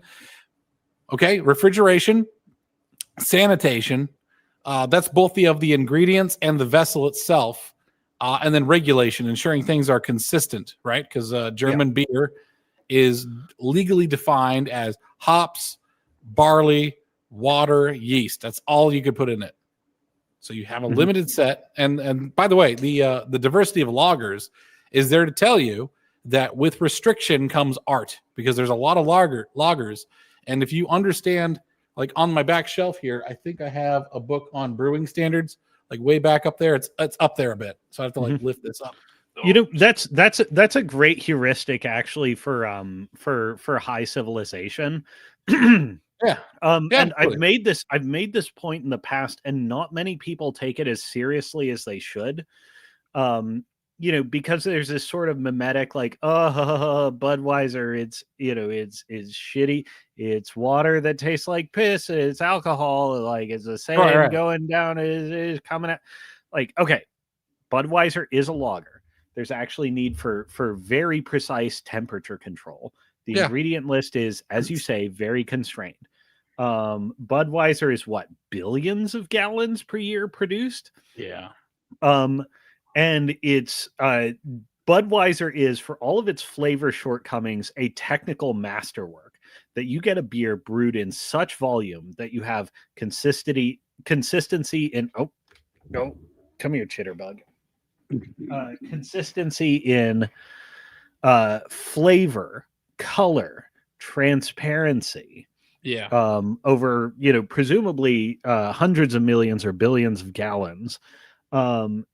However it tastes, that it tastes consistent and uniform, brewed across different water sources, different ingredient sources, etc. It's like, it takes a sophisticated line of trust, acquisition, technical know-how, skill, correction, wisdom, etc. to produce a can of Budweiser, however bad it is. It is a testament to a remarkably high technology and high social sophistication society. And if you look for equivalents around the world, you're looking at like okay, who else produces macro beers on this scale? Well, you have the Europeans that can do it. The populations that they produce for, not necessarily in the same volume, but certainly, not serious magnitudinal levels different. And then you have something like Sapporo, like the Japanese furiously import cultural technologies, including brewing, education mechanisms, trust relations between classes, which they took some time to work out. But, the people of Hokkaido, before it started being mass brewed elsewhere, figured out making lagers, a high cultural technology sophistication drink. And then you have something like Tsingtao or Chang or whatever, which is honestly just set up by Germans. I love Tsingtao. Yeah. Absolutely. Yeah. It's all based on technology set up by Germans that, for instance, the Chinese Chang is also, I believe, set up by Germans, but like they just imitate religiously and say beer is made this way every time. Yeah. And they produce a Budweiser equivalent. And again, all these beers are like kind of alike in quality, kind of low, but their consistency is a technological masterstroke that not enough people pay attention to. And I think, as you're saying, it's a civilizational masterstroke too, to be able to do this, even if it's just imitative. Well, and this is why I would, by the way, we're in bullshit discussions. Who wants me to get racist? I need benign number station Howley Doodley to endorse my racism. Endorsed did we get to continue with civilizational yardsticks? I'm going to say yardstick because that's a reference to a movie. Yes, go ahead. Sorry. Did we get benign number stations? The Tradlarp thing happens. Not. I'm so sorry. I'm so sorry. Tradlarp thing. I just want to observe this one because this is a killer insight. Oh no, it's absolutely true. Yeah, because they latch onto the aesthetics we have. Massive tradition, which makes him look more legitimate by latching onto it. That is exactly the same as, the wokeists who latch onto DC or Marvel and turn Batman or Robin into the vector for their own pet fan fiction. Yep. And saying, why don't you love me? Or all these Star Wars things like the Acolyte, it's legitimizing. Well, they're called the woke right, aren't they? Ooh, woke right. I said the words of the James Lindsay word. But that's something that we're actually having to deal with, and why the rules for radicals, need patch notes is, just the left is in retreat. They've been routed, they've been defeated, and a lot of people are jumping ship. Should we say like one of the things I should say maybe is gosh, where'd my notes go? Son of a bitch. Yeah, all right. So I had the Jester's carve out, which I'm gonna edit with a little bit of guidance from you, but also like, is this the true to one's background? So if you're just some random American, you start doing haka dances in your room, we're gonna be like, what the fuck are you doing? Mm-hmm. Like, this is not your culture. What are you doing? This is weird. Like if you're a lifelong Catholic like Luna is, like I will listen to Luna talk about Catholic. We could probably get Jay Bibes on the show. Maybe I could probably ask the dude. Josh. Yeah. Josh Bibes. Yeah. Like bring him on here because we can get him anytime, I think. Well, I mean, he's got his own serious ass grown up business now, but I would carve out time just like Samson. I was like, yeah, all right, well, whenever you want to do it, we'll make it work. But like true to one's background. In other words, in all this thing is like all this stuff is authenticity. That's the main word, right? But this is authenticity is a post-rational construct because it is not, you can't rationalize authenticity. Like what is authenticity? Arose by another name. Right. What is it? Right. So you have to start rationalizing it. And this is where you have this problem. The trad LARP is a lack of authenticity and they're just glomming onto it. The problem is that they don't have the weird rituals and the credentialism that prevents this. As a Catholic is like, there should be stuff that like Catholics will say, like, what's that gif of Tarantino's Inglourious Bastards where one guy does like this and it's a revelation? Oh yeah. You've given yourself away. You did 3. This is the German 3. Yes, correct. Yeah, that should be there. Like, because he's the whole time he's speaking German with an extreme English accent because he's a film critic, and he has to invent this convoluted backstory that nobody can double check. to verify that his inauthenticity has some level of plausibility. That's right. So the Catholics have a problem with authenticity, whereas I would say the Protestants, to lack of a better word, I hate using the word Protestant because like a lot of them aren't protesting, but yes, let's say Protestant. The Protestant solution is that the Protestants have no authenticity whatsoever, except for individually what they impart. So the reason, like Charlie Kirk, nobody gave a shit what church he belonged to. Mm-hmm. We saw Charlie Kirk for Charlie Kirk, and that I think is a more pure form of Christianity. Is that you don't have anything to fall back on, that you have no legitimacy outside of yourself. You as a Christian are individualized to the point where, like, imagine a benign number station, I assume as a Catholic, imagine if you were the last Catholic on earth. Now, let's say also that you're given a priest blessing. So you have the, what is that called? When you have the patriarchal line? Dispensation or an indulgence. Let's say you have that, right? Let's say just magically that happened to you. Like, could you recreate the Catholic Church? Right. That's the interesting thing. We've established before on a stream. We had some tradcath guy show up to troll, and I was like asking, what would your priest think of this? Like, did you vet this bastard's priest? And he was like, avoiding the subject, right? Exactly. By the way, you wouldn't have to try. God would help you. If let's say Christianity is the one true faith, God would show up and like do a lot of the heavy lifting for you, and your dumb ass just has to like act in good faith and do the best you can.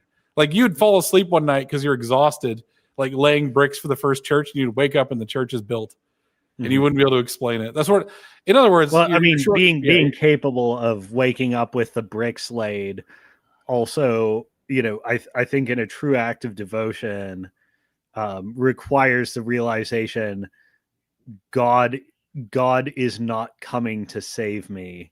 These bricks will not get laid otherwise, and you no longer remember the laying of the bricks. Right. Yeah, a lot of the stuff it is God's, and it is your belief in the need to do this, and that God is not coming, that enables God to move through you.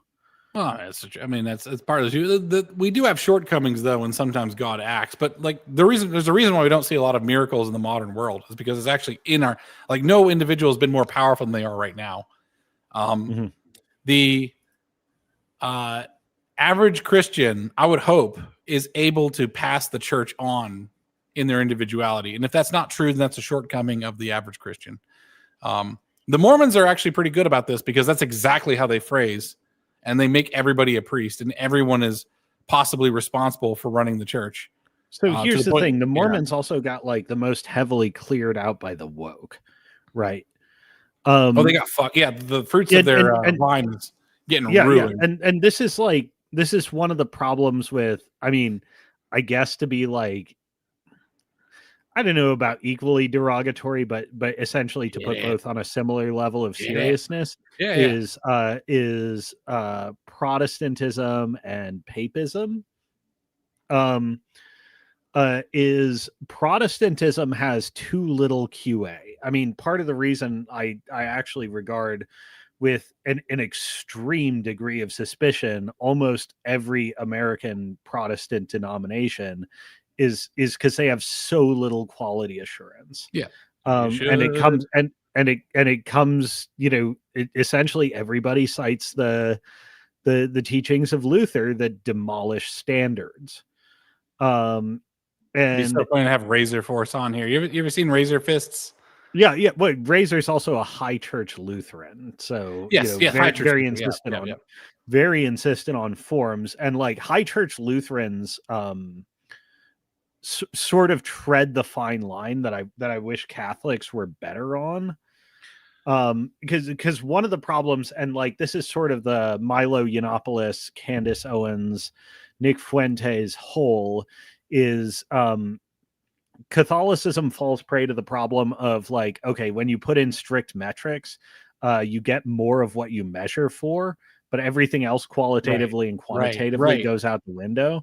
And so when you have this highly formalistic selection mechanism, you get people who match the formal aspect, but certainly do not match the spirit. Yes. but being, you know, Credentialist. Yeah. bureaucratized and highly specifically technically selective, you get people that you don't want that pass the test, and you get rid of a lot of people you do want that fail the test.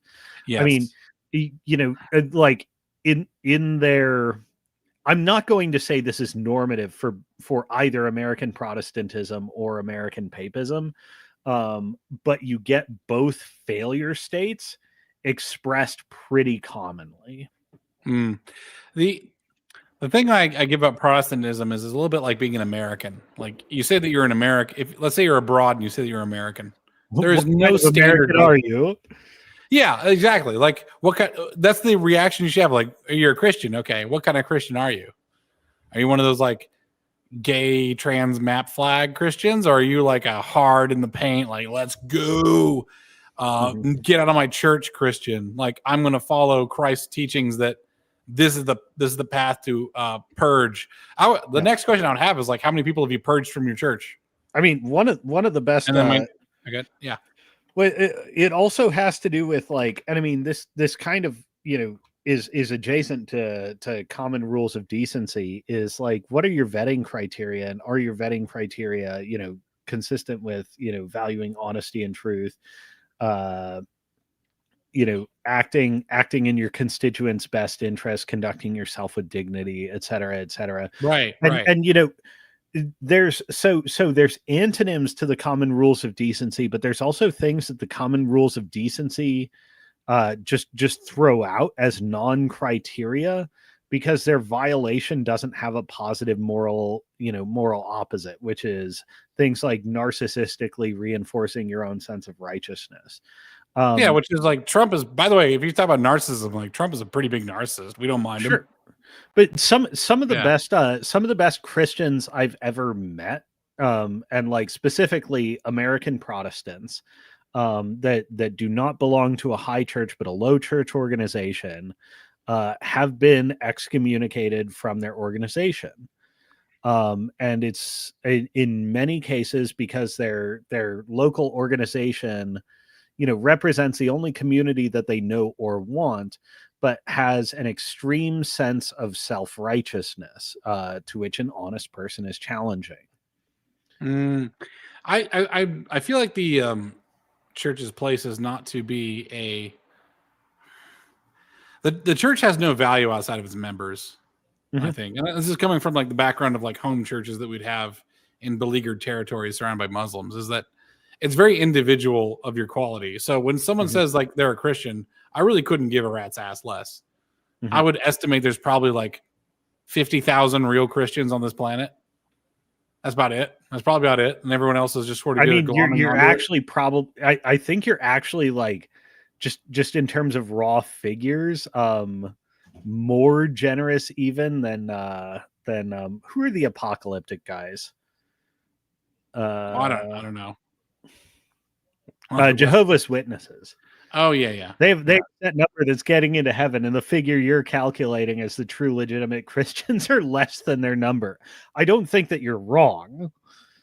Yeah, well, I'm just making a guess. The thing is, a Christian is going to be very bizarre, a creature to you. And the thing is, I try to explain this sometimes. I explain to atheists. The Lotus Eaters, I think, are a lot of atheists, like Carl Benjamin and some of the guys on there. Some of them profess to be Christians. I don't see it. And I was explaining that, like, when you meet a proper Christian in the wild, when a pagan or someone else or a Muslim meets a Christian in the wild, it's like you met a leprechaun. It's like this person is like magically honest. He's magically supportive. He's like, this is like all these magical qualities. And like for my family line, my patriarchal line, every man converted a woman from Islam. So every woman was willing to die and have her head chopped off for her husband. And I'm looking at Westerners now, and it's like, you can't even get a wife that wants to do shit for you. It's like, there's something wrong here. It's like, there's something wrong with the level of dedication above, the dedication to the side, the dedication below. And it's like, we're going to find the real Christians because they're going to act like Erica Kirk. I mean, I'm not going to judge her, but she seemed genuine to me. That's what a real Christian is.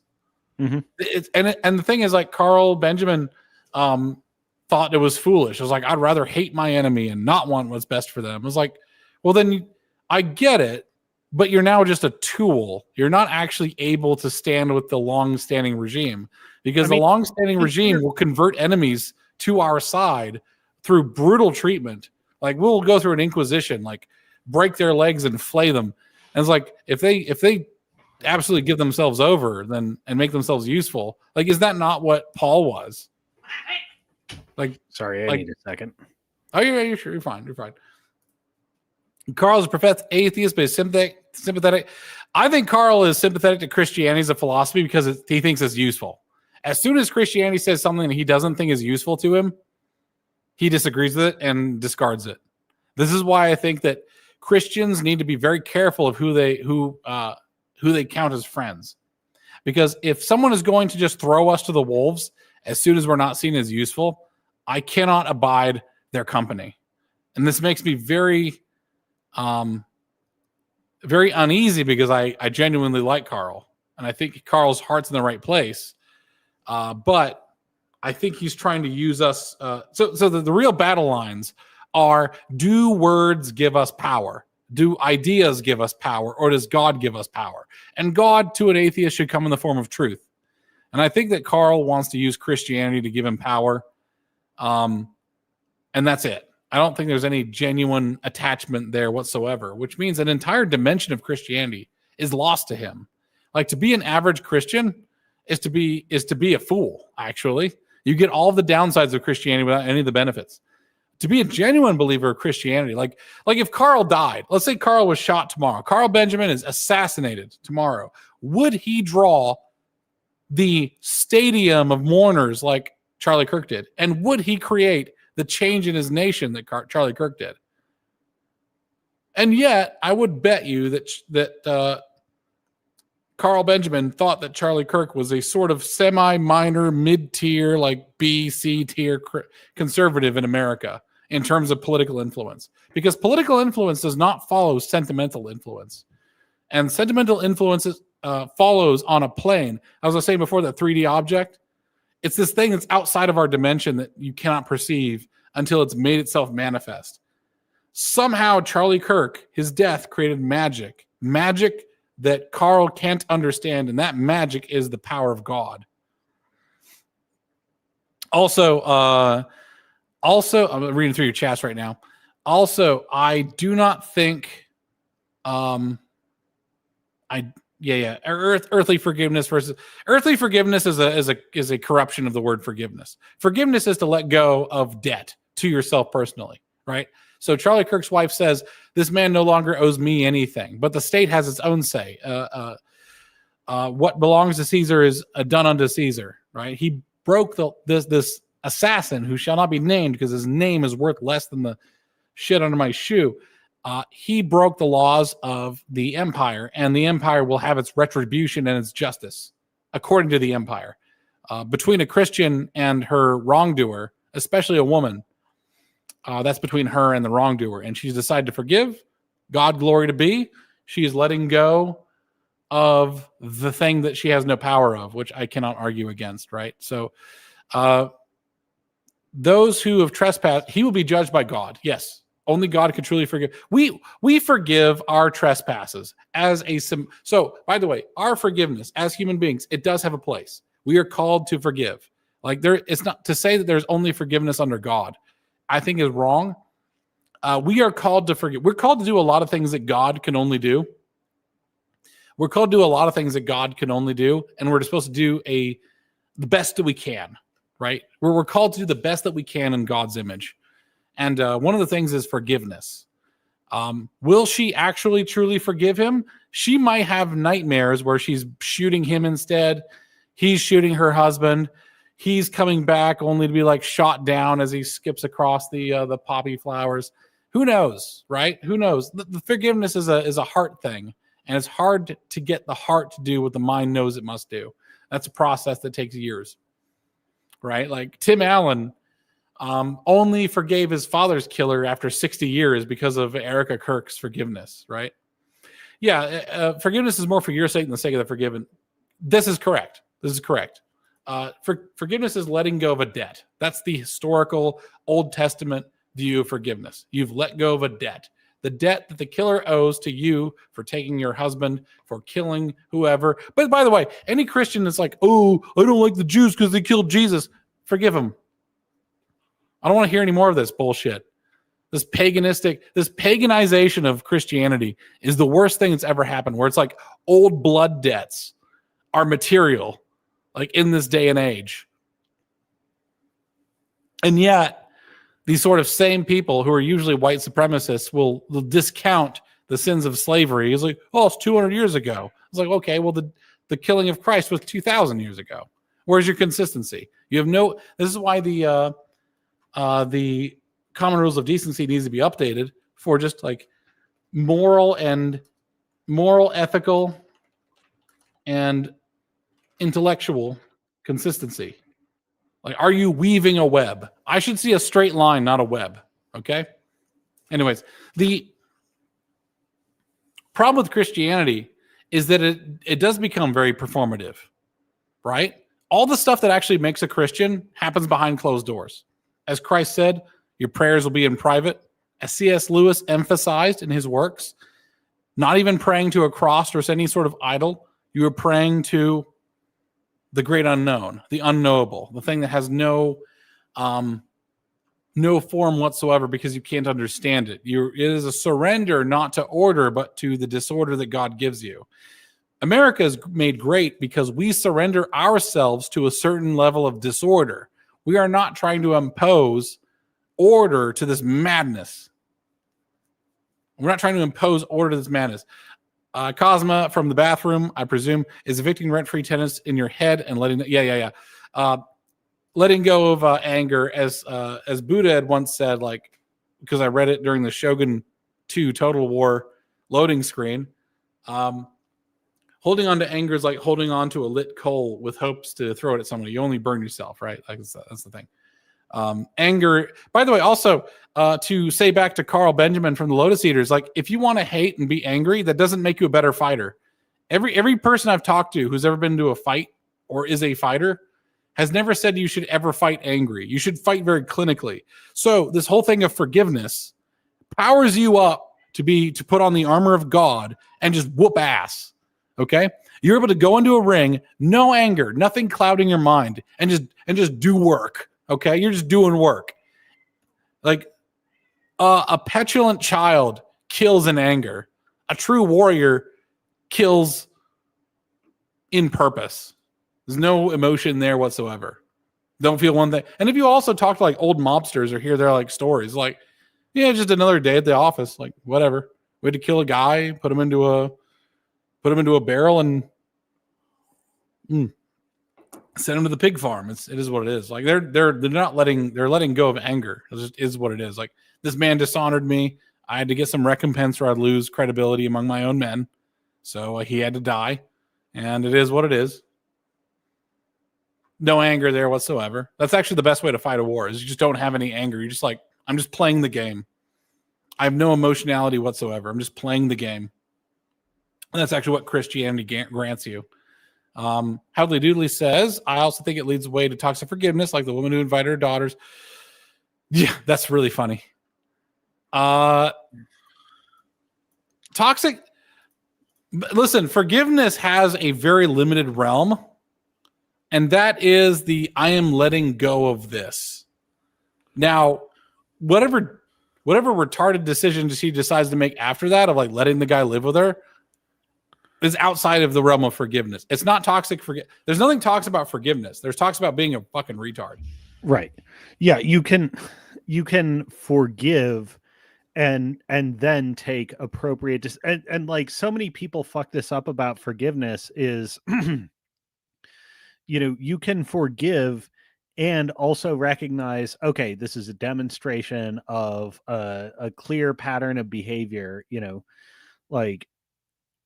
I am no longer going to allow myself to be governed by the emotions of the bad thing that you did, and I will no longer hold it against you. However, we now resort to the realm of rational calculation. You have a demonstrated pattern of behavior, and that pattern of behavior is inconsistent with what I want in my life. And it may be inconsistent with what the justice system views allowable to participate in society. There What we I would are. say, yeah. What I would say that forgiveness is, so You forgiveness, can by the way, forgive someone and not want them in your life anymore. yeah. It's, by the way, the new man, the new like post enlightenment man, is it takes forgiveness and makes it retarded. What forgiveness actually is to, and by the way, the third world mindset is the best you're gonna. All these conservatives are like, oh, I hate the Enlightenment. I want to go back to the pre-Enlightenment. Go ask a third worlder what they think, because that's exactly what pre-Enlightenment is. That's the closest you're going to get to a pre-Enlightenment is a third worlder. Okay, so here's what forgiveness is to me. Forgiveness is just becoming an objective observer of reality as it is. Because third worlders, being a third worlder, is very emotional. You're going to get emotional over shit. Forgiveness is a way of moderating your emotions over wrongdoing. But if your neighbor was lynched, if your neighbor was shot dead in his driveway over a bad tip on a Domino's delivery, you'd probably say like, okay, well, the driver just hang. Like, right. Whereas the person who, if that was done to your husband or your son or your wife, you'd probably be like, I want him eaten alive by wolves and picked apart and drawn and quartered and set ablaze. I'm like, okay, that's retarded. It's a little overkill. And the reason why it is retarded is because it's going to make everyone think you're a monster. Forgiveness is a way of moderating your emotional responses and being objective. It's a way to return for the third worlder to a return to objectivity. But the post-enlightened person doesn't understand the concept of forgiveness very well, so they like add a bunch of boondoggles to it. Right. Because the post-enlightenment person is already kind of there already. It's Like, it's because they have forgiveness mixed up with grace. And grace is only given by God. Like as someone said earlier, like forgiveness is only given, like sin is only forgiven by God. Yeah, we're not forgiving their sin. We're forgiving their debt to us. Like grace is only given by God. So forgiveness versus grace. Yeah. Right. Right. And the giving of second chances is also often, which is a mortal form of grace, is often conflated with forgiveness. Yeah. You know, also we're very you can forgive someone and still recognize the necessity of their being hanged. Well, yes, and this is where we have also not only a post-enlightenment worldview, but a very feminized worldview. To me, the most loving thing to do, if my brother was a serial thief, right, he would just steal from places all the time, and I couldn't get through to him via talks, the most loving thing I could do to him is probably whip him, like take a reed or a thin bamboo stick that's been dried for a while, and like actually cane him until he cries like a bitch on live stream. And I just like have that broadcasted on my live stream every other night. I was like, that's my intro video, is him crying like a bitch. It's like, I need you to know that you're weak and you cannot use your strength to undo people, because I will humiliate you all the time. But this, like, I think this is where the weave comes back in, and is you know, you can forgive him, and Carl brings this point up, like, say, you know, your brother or your cousin stole a car and told you they stole a car, you know, and the difference between, you know, he often gives the example contrasting with Italian or Greek or Mediterranean cultures. Right. Yes. Like, would you tell the law? And the Mediterraneans typically say no, and the Englishman says yes. Because while I may forgive you and accept you for family, the thing that's going to make the difference is actually bearing the consequences. Howley Doodley says that, like, yeah, that's what the words mean now. We should make a new word. I think we should just take the words back, but that's a difference of opinion. I'm actually open to it. Words like recompense are pretty powerful. So yeah, I'm open to linguistics is a thing that changes over time. Yeah, forgiveness has been like acquiescence, mercy. Yeah, there's too many synonyms for it. It's the real problem with it is it has been turned into a vulnerability to bad faith actors. You know, there's that meme about like, you know, if your position is this, then how can I aggressively misunderstand it? Or like, you know, your Bible says you should do this. You know, I don't believe in it, but that should work on you. Right, exactly. They're manipulating our word, and this problem is like a lot of people have a weakness of the word, and that's just that's also where James Lindsay, for instance, in his definitions of Gnosticism or woke or whatever, gets into an over QA'd, almost, like Catholic kind of error where he's over defining technically and under defining spiritually. And it's too easy for too much shit to sneak by. And it's, it's variance in both directions. And I think this is where the weave is dealing with liabilities. We forgive our liabilities without due contrition, Right. That's what benign number. Oh, sorry. That was Howley Dooley was saying earlier. Is like, do they have to ask for forgiveness? I'm actually a big fan of yes. In most times, I do believe that, like, my reply here is the Golgotha. When Christ was crucified, there's two people that didn't know who Christ was, but they were able to receive forgiveness. Mm-hmm. That's extenuating circumstances. I think in all other cases, Christ required you to humble yourself before the Lord and admit to your faults and admit to who you were. So it's kind of like what it is. It's fitting to the circumstances upon which you can do it. Another earlier chat here was Benign Number Station basically saying, like, if someone truly cared about the Lord, they would seek more information. Yeah, if someone was truly caring about the Lord, they would seek more absolution from the proper channels and try to make right. So I'll return to, evicting the rent-free tenant and letting them know. Because forgiveness actually has a double action.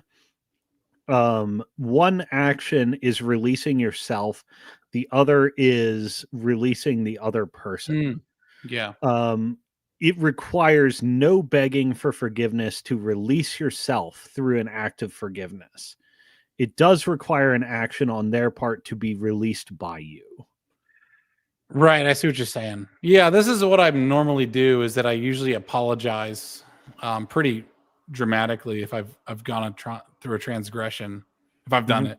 It's been really good for business, by the way. Christianity is extremely I have to. I mean, just on a mundane level, I go out of my way to express contrition before my boss, where I screw up a project area or something. Like there was, 2 weeks ago, one of my peers within the organization requested something from me. And we were talking past each other in terms of timetables. I didn't deliver it on the timetable he was expecting, and I didn't understand what he was asking, nor was he understanding what I was saying I could deliver. But I went out of my way when I went to my boss and I said, hey, just so you know, between me and this other peer in my organization, there was an understandable domain of like error here, but I screwed it up, and I want you to know that I screwed it up, and I want you to hear it coming from me. True contrition, to bring it back, by the way. Benign Number Station is describing in chat about the lonesome dove. I'm just going to flash the first sentence here. 1 Mississippi, 2 Mississippi, 3 Mississippi, 4 Mississippi, 5 Mississippi. Next one here. Yes, anyone who is truly repentant and has contrition was willing to accept the punishment that the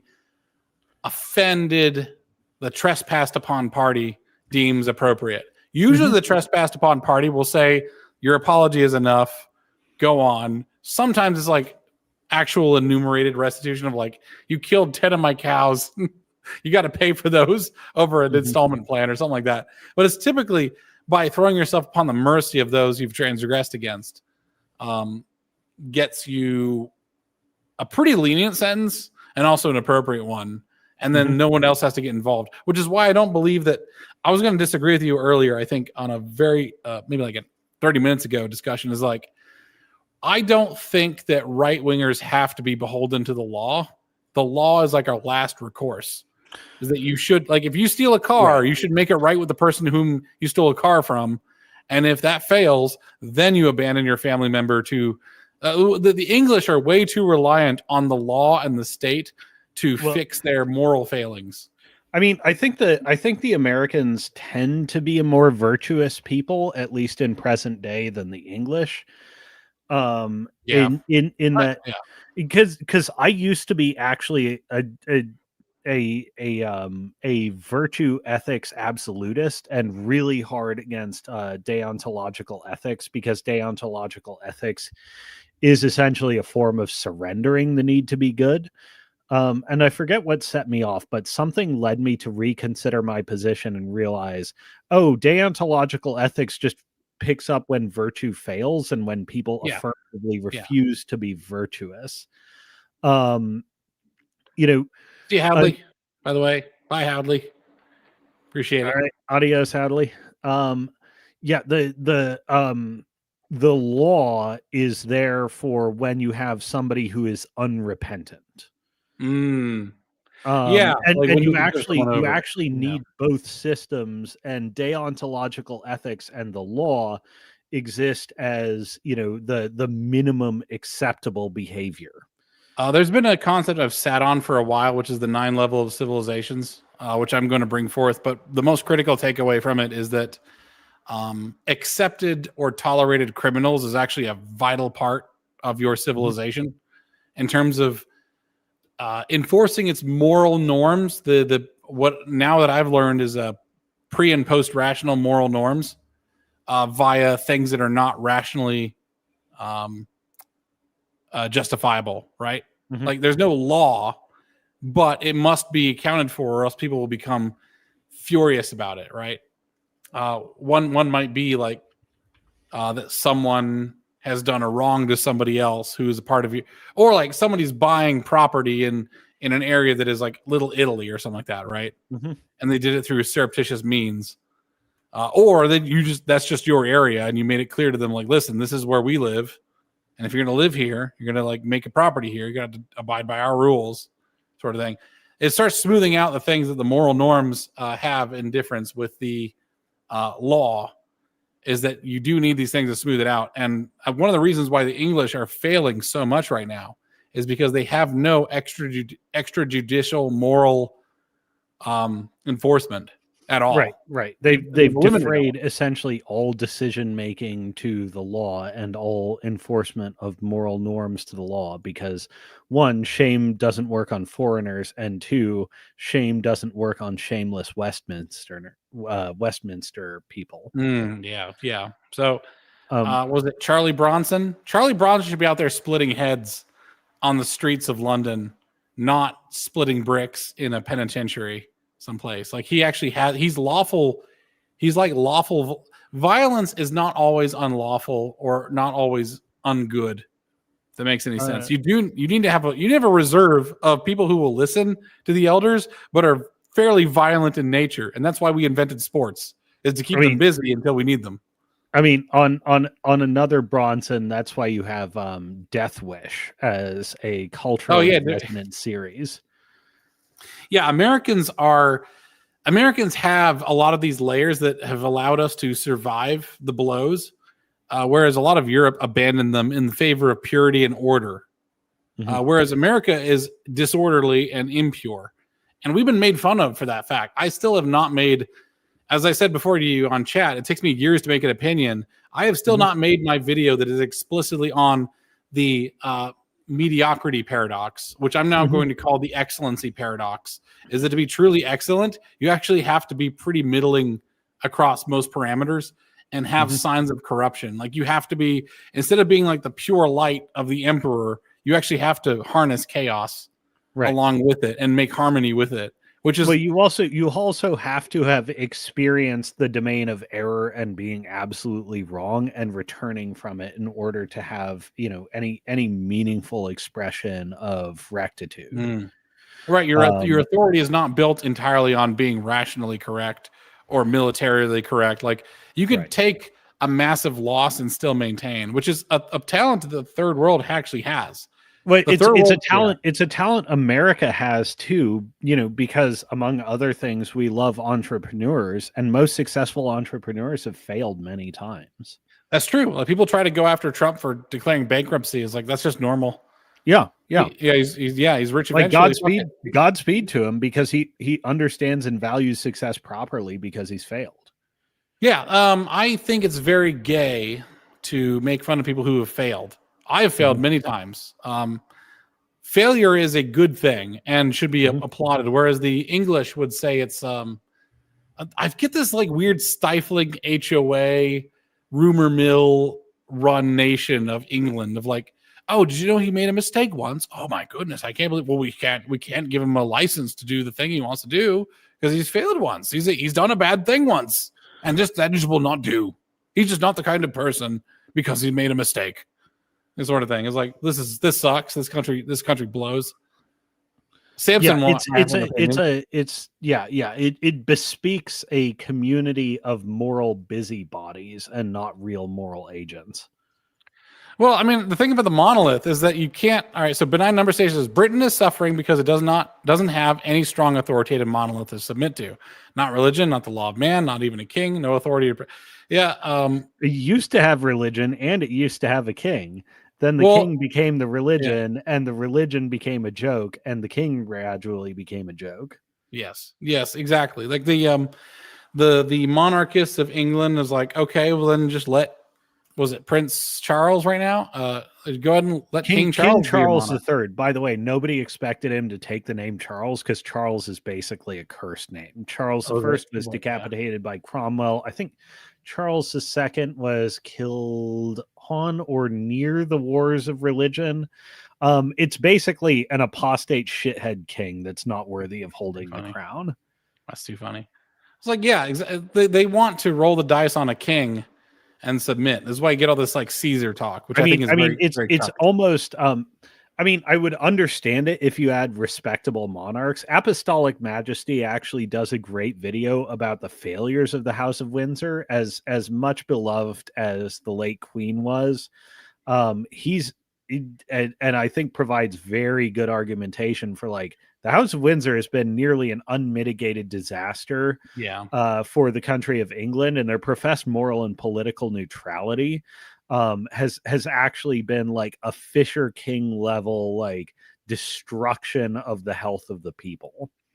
The funny thing that I think I got muted by Dan from Lotus Eaters because he's saying like I want America to help us out and reestablish the something or other, and I said to the effect of like, which castle do I get if I help you?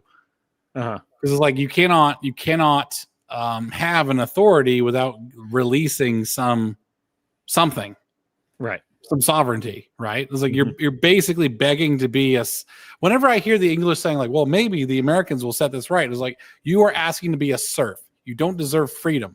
That's what we think. Americans are very cruel, actually. We're very cruel with our thinking. We don't think. I'm gonna go on a rant. If you say the words indigenous rights to an American, we think go fuck yourself, fight it out, or die, because that's what we did here. Being indigenous doesn't give you any rights to anything. Can you pull up a rifle and fight? Oh, you don't want to do it. You want someone else to bail you out. Well, then you're property. You're not a person. You're property. You belong to me. And that's what the fundamental difference between America and England is like, oh, America did this and that and this to us. I was like, yeah, we did. We're going to continue doing it because fuck you. Make us. In other words, we're a bully waiting to be punched in the face. And then once you punch us in the face, then we respect you. The Japanese got a lot of respect because they were ruthless to us. We actually liked them a lot. Our Ivy League elites no longer accept what most Americans know because they made the post-World War II peace, wherein war was outlawed as a legitimate means for settling disputes and securing territory. For all of human history prior to that, force was recognized as the ultimate last recourse. And like, if you think about, escalation and settling of disputes, you actually have to honor force.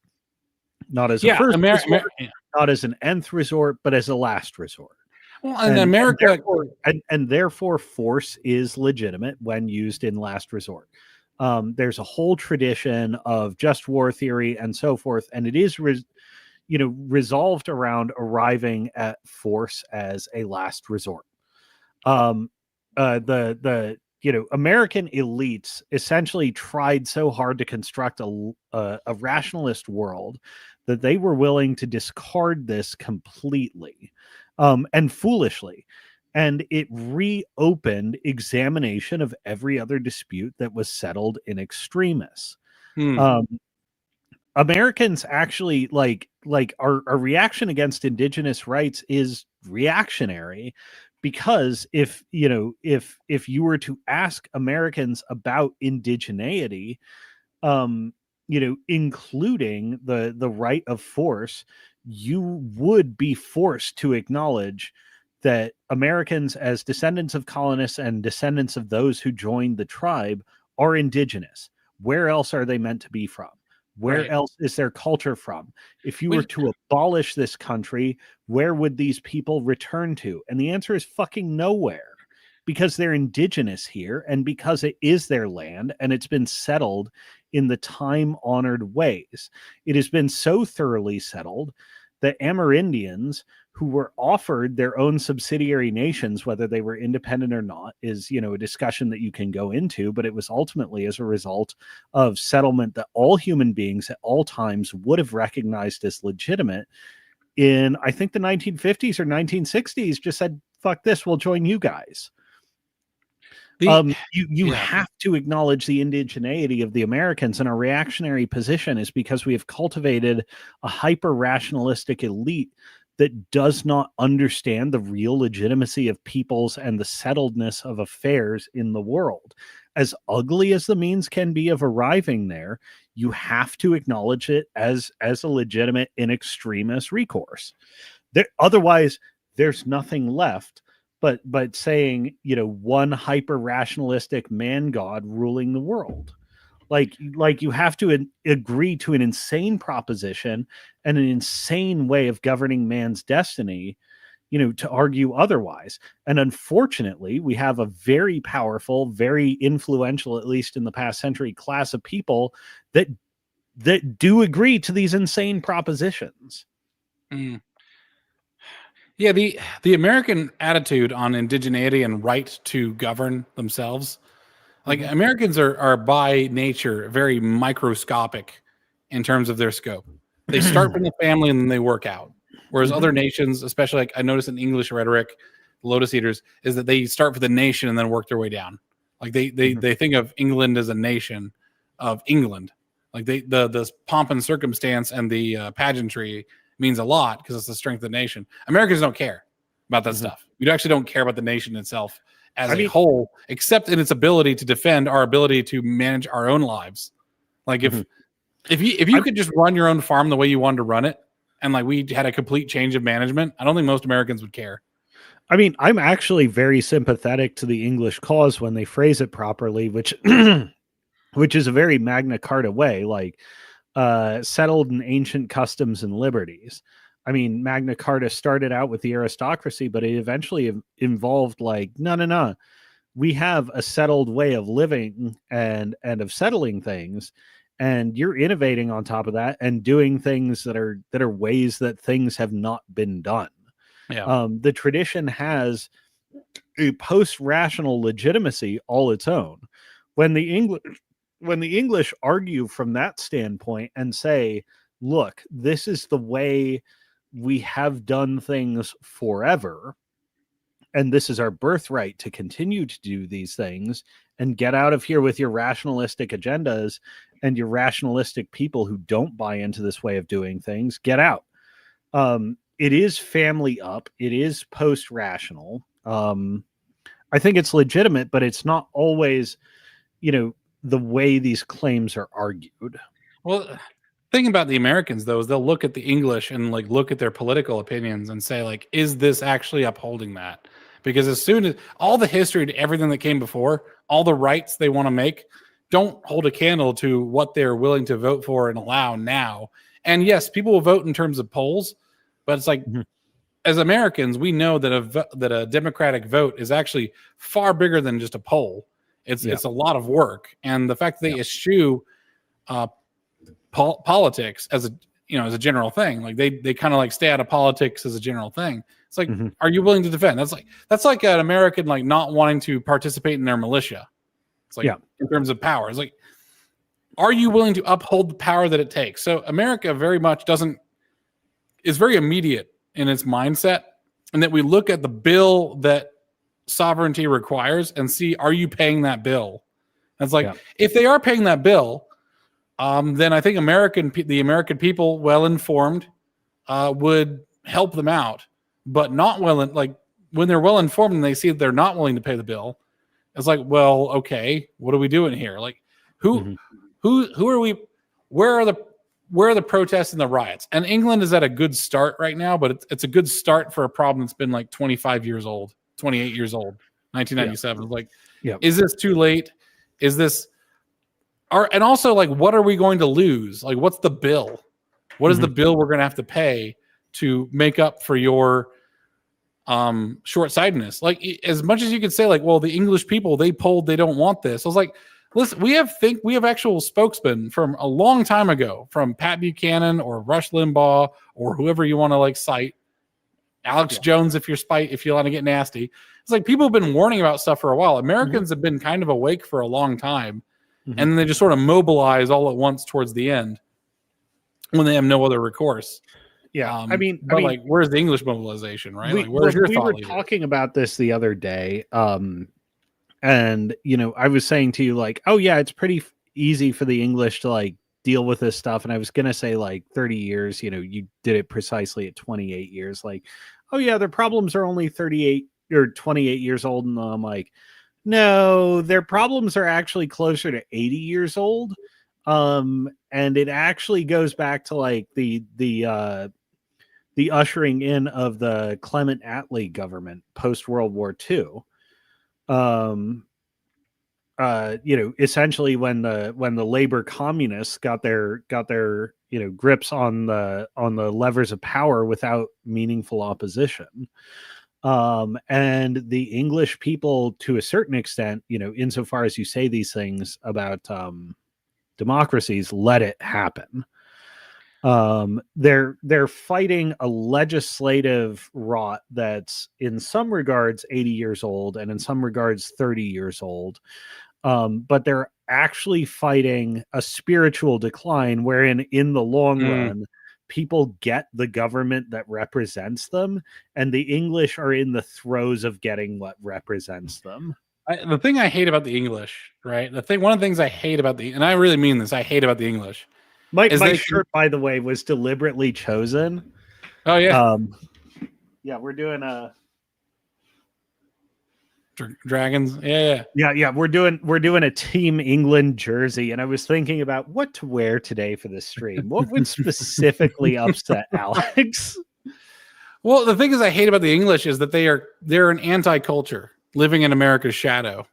If they just went pro-English and did their own English stance, fine. But one of the things that and I've noted Carl Benjamin speaking like fondly of this is like, well, we had to tell the Americans about the racial integration. You see, when the soldiers came here, we had to tell them, well, you're going to have to eat with the blacks, you see, and we're not going to tolerate this sort of racism. So England became, in part of its being anti-American in nature, became anti-racism. So it's just like waiting to fall to wokeism. And it's like part of their religion is that we are tolerant, and we're tolerant. We're more tolerant than America will ever be. So anything they also bought that tolerance on rigorous enforcement of standards at the barrel of a gun in the face of barbarous populations that outnumbered them between dozens to one to thousands to one. And they said, nah, dog, civilized behavior. Oh, what are you saying? Like the American? Who's the barbarous ones in this? Oh, India or Boer South Africa, or take your pick of English colonial possessions. Essentially their anti-racist perspective was also an international supremacist hegemonic position that they enforced at the barrel of a gun. I see what you're saying. Yes, that was foolish. They should know that their colonies should be run differently than their homeland, and there's not a consistent moral. There's not a consistent judicial framework. I don't think the British Empire could have been one of the most morally just empires in all of history, unless they insisted that their satrapies were governed in the same way as the homeland. It's their greatest export, and like the empire was economically, the reason the empire was killed is because it's not sending enough money back, and it's like, actually, this is kind of like the anti-slavery thing. Like, this is sort of a moral crusade for you guys. Sure, it enables like Right. a free trade empire, which beneficially flows toward your entrepreneurs, and the state internalizes very little of that. I can understand making a, short-sighted, well, the state's coffers don't benefit that much from that, but like, you're exporting good governance to the world, and the longer you export good governance, the better the world gets to live in for everyone, including you. Yeah. Well, here's The thing. British essentially failed to understand the moral duty that they were fulfilling. They became Christians who believed in themselves rather than God, because what they did was they created a global, a global Tower of Babel of like, this is the way people must be treated. I look at the example of the widow burning in India as like a great overstep of the right thing to do, which is, by the way, the best parables are usually someone doing the right thing the wrong way or someone doing the wrong thing the right way, right? Mm-hmm. And they did the wrong thing the right way. They did the right thing the wrong way. Burning widows is bad, okay? But by setting the penalty of death under British rule as the penalty for doing this means that you are both foreign and brutal, which means that you will now reciprocate foreign but brutal back to you. So the Indians now, to justify their own self-governance, must show that what they did is they made it so the Indians, to justify their own self-governance, must destroy the English. Because if you start showing yourselves, not God, not Jesus, but yourselves as the moral hegemon, well, the thing is, God can't die, but you certainly can. So now the Indians want to kill England. That's the thing, is like, they did their moral empire is actually their undoing, and they still cannot let it go. Their middle class still dies. They still tie to the cross, the working class, on the cross of tolerance and the cross of diversity. And they cannot get out of this. And even the English thinkers like Academic Agent, they're living under this imposition of boomer truth, they call it, right? Mm-hmm. But it's just so big, they can't see they only see the sun, they can't see the stars beyond it, because the sun is shining so bright. Like, they're blinded by the attack upon them, and they don't understand there's actually a lot of attacks after that, and a lot of like root cause issues that cause that. And part of it is their intense, like, every Englishman thinks like, oh, is this moral? Like, most Americans don't think that, because like, to us, it's like, we're going to pray on it and then we're just going to do it. We don't know. There's a certain humility to the American of like, we're trying our best, but these Native Americans are a bunch of drunken meth users. So we're just going to like seal them away in this like small part of the desert. Right. Yeah. There's a lot of places you can go there with the metaphor. Looking back on it, I mean, I don't think the English should have backed off in India, but they lost their own confidence. Well, yeah, the reason that the Indian, the Indians can leverage grievance against them is that essentially the English, imported just enough, moral sophistication within their own particular English paradigm to the Indians, that the Indians can mount an attack against them. Right. They imported their shame, but not really their pride. Yeah. Exactly. I've never thought of that before. That's actually really interesting. Mm-hmm. Yeah, because they didn't create a full Englishman. No, yeah. They created a half-baked culture. Like, they created a half-baked country where they had the sophistication to play their moral game against them, but not to develop a sophisticated moral tech stack at home. Well, here's another thing: is like the English where they still have this particularity, this instrumental view toward words, lying for advantage, low value of human life. Essentially, they created someone who could shiv you in the back, but couldn't act like right in their own right. Right, and this is the problem: is that the English way of engaging with their colonies was an assumption of decency, or it seemed to be. and often and paradoxically also an overstep. Like the people who actually knew, the people who knew didn't, the people who knew weren't in charge, and the people who didn't know were in charge of managing these colonies. Which is why, like, I point out to the English, it's like, okay, you're saying India is a shithole. That was you. Like, that was your responsibility. How did they end up like a shithole? Like, you were governing them. How would you? That's like saying, like, oh yeah, my mentor, like my apprentice, he's a complete asshole. He doesn't know shit. I was like, but you were his master.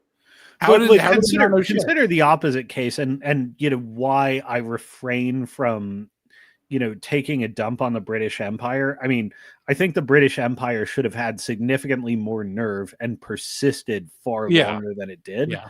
Because, you know, like, ups and downs, pros and cons, but on net historical balance, they were invested in doing good by the world. Look at the way the big gay administrates itself, like the global American empire. We treat our satrapies like dog shit. Yeah. We treat them like dog shit, and we tear them down. This includes, by the way, the remnants of, you know, other empires that became colonial dependents on us, like the English. We treat them like crap. We destabilize them. We don't export good governance. We just make them vulnerable and unable to deal with themselves. And we do this to third world countries too. Yeah. Look at the Northern Alliance ostensible rule of Afghanistan. You know, we essentially just make them weak and kick them constantly.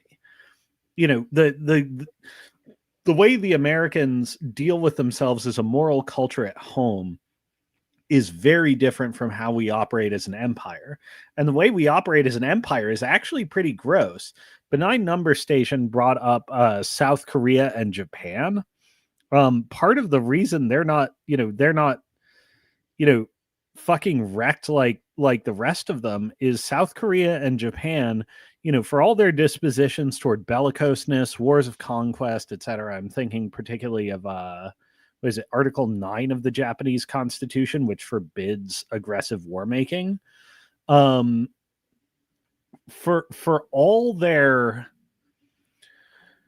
you know, for all their seeming cowedness, these were countries that took very strong moral stands and came out of wartime occupation and said, we are going to hold our heads high morally in our administration of ourselves as a people.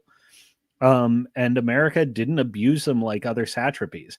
This is notably something that Britain failed to do. Partially because, like, they were fool enough to trust the Indians' moral attacks, they were fool enough to trust the big gay as a friend. Well, this is what I would also say is that, like, America tries what it can do. It's not a moral place. And by the way, I don't believe in good empires. If you try to be a good empire, you're going to be a poor quality one. You know what I mean? Like, no empire. That was one of the things that was great about the British Empire. What is that? There are more. Well, it's not so great because it has not created an enlightenment, a global enlightenment. They tried and failed.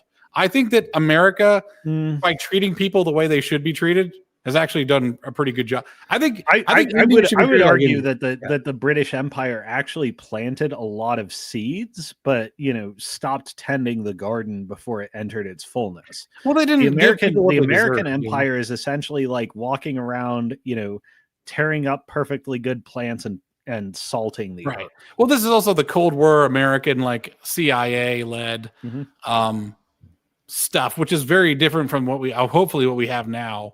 No, that's what I'm saying is about our Ivy League elite that essentially occupy a completely different moral space from the American people. Yeah, I think that America should continue to abuse nations that are just immoral and unable to work on our level. Like, in other words, we apply the common rules of decency to nations itself. So that's actually, like, what's most praiseworthy about the British Empire is that they did that. Oh, did they? Yeah. They bitch smacked the slave states and said, no, fuck you. You're doing this the way we're fucking telling you to. Oh, no. That's not what no. That's giving a high morality to a low morality people. I think you should give a low morality to a low morality people. Oh no, yeah. Like, you should give them slaves. They enforce the rules first. Well, no, I'm saying that abolishing slavery was a tremendous disaster. globally for the English. I don't think they should have ever abolished slaves, because that's what the people of their constituent nations, that was the moral level they were at. Why would you can't uplift people? You cannot uplift people beyond what they're capable of, because they just went back into slavery. I'm ambivalent about this one because I think you can.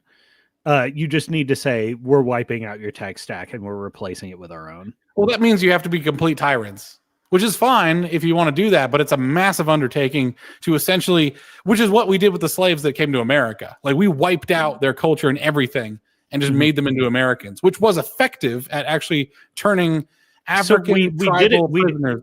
We did it gradually, and there was about 150 years, no more than that. There was 100 and something years, almost 16, 200 20, years of 250 years of using them very badly. And I mean, one of the things about America and the American Constitution and moral order, is, I don't think you will find anyone who says it's, even at the founding, exercised imperfectly. And the American project has been one of working out the intellectual and moral inconsistencies in the way we lived versus the principles we espoused. In the long run, you can say that happened, but you have to acknowledge also 250 years of bad treatment. You also have to acknowledge that, like, in long series of bad treatment, there's some things that you can't ever deal with, and some things that you can't ever address, and there's some things that everyone has to move past. Well, and that's what I'd say is, like, you have to, as an empire goes, you actually have to treat these backward civilizations. Either you just treat them reciprocally, right, where the moral onus is on them, or if you want to transform them, you do have to treat them badly for hundreds of years, to the point where they curse their own ancestors. That's when you've got them. That's when it's like, okay, good. Now you're going to become an American, because being an African is shit. You never want to talk to any Africans ever again.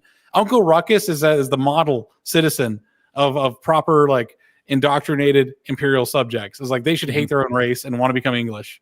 They should be singing, like, I am the monarch of the sea. Like, they should be Sala from fucking Indiana Jones, right? Like, they should love their empire, and they should always feel like they're falling short, but they're trying really, really hard, and and the empire is great. Until you're at that point, you have to treat them brutally. Like, that's the nature of empire. Like, I don't see another way. There's no, like, kumbaya shit where it's everyone's happy and there's no grievances in the past. Because every time that they have any sense of identity, they're also going to go back to their identity's grievances, and it's unstoppable. So, like, managing an empire is really dirty, which I kind of agree with. Like, good. So there's two options here, and I mean, I think we've actually almost switched chairs to where we were like 15 to 20 minutes ago. Yeah, probably. Because you were arguing very much for the let the barbarians be barbarians, but be barbarians over there. Well, it's a different goal, right? Like, if you're trying and I was coming at it making the maximalist case for empire.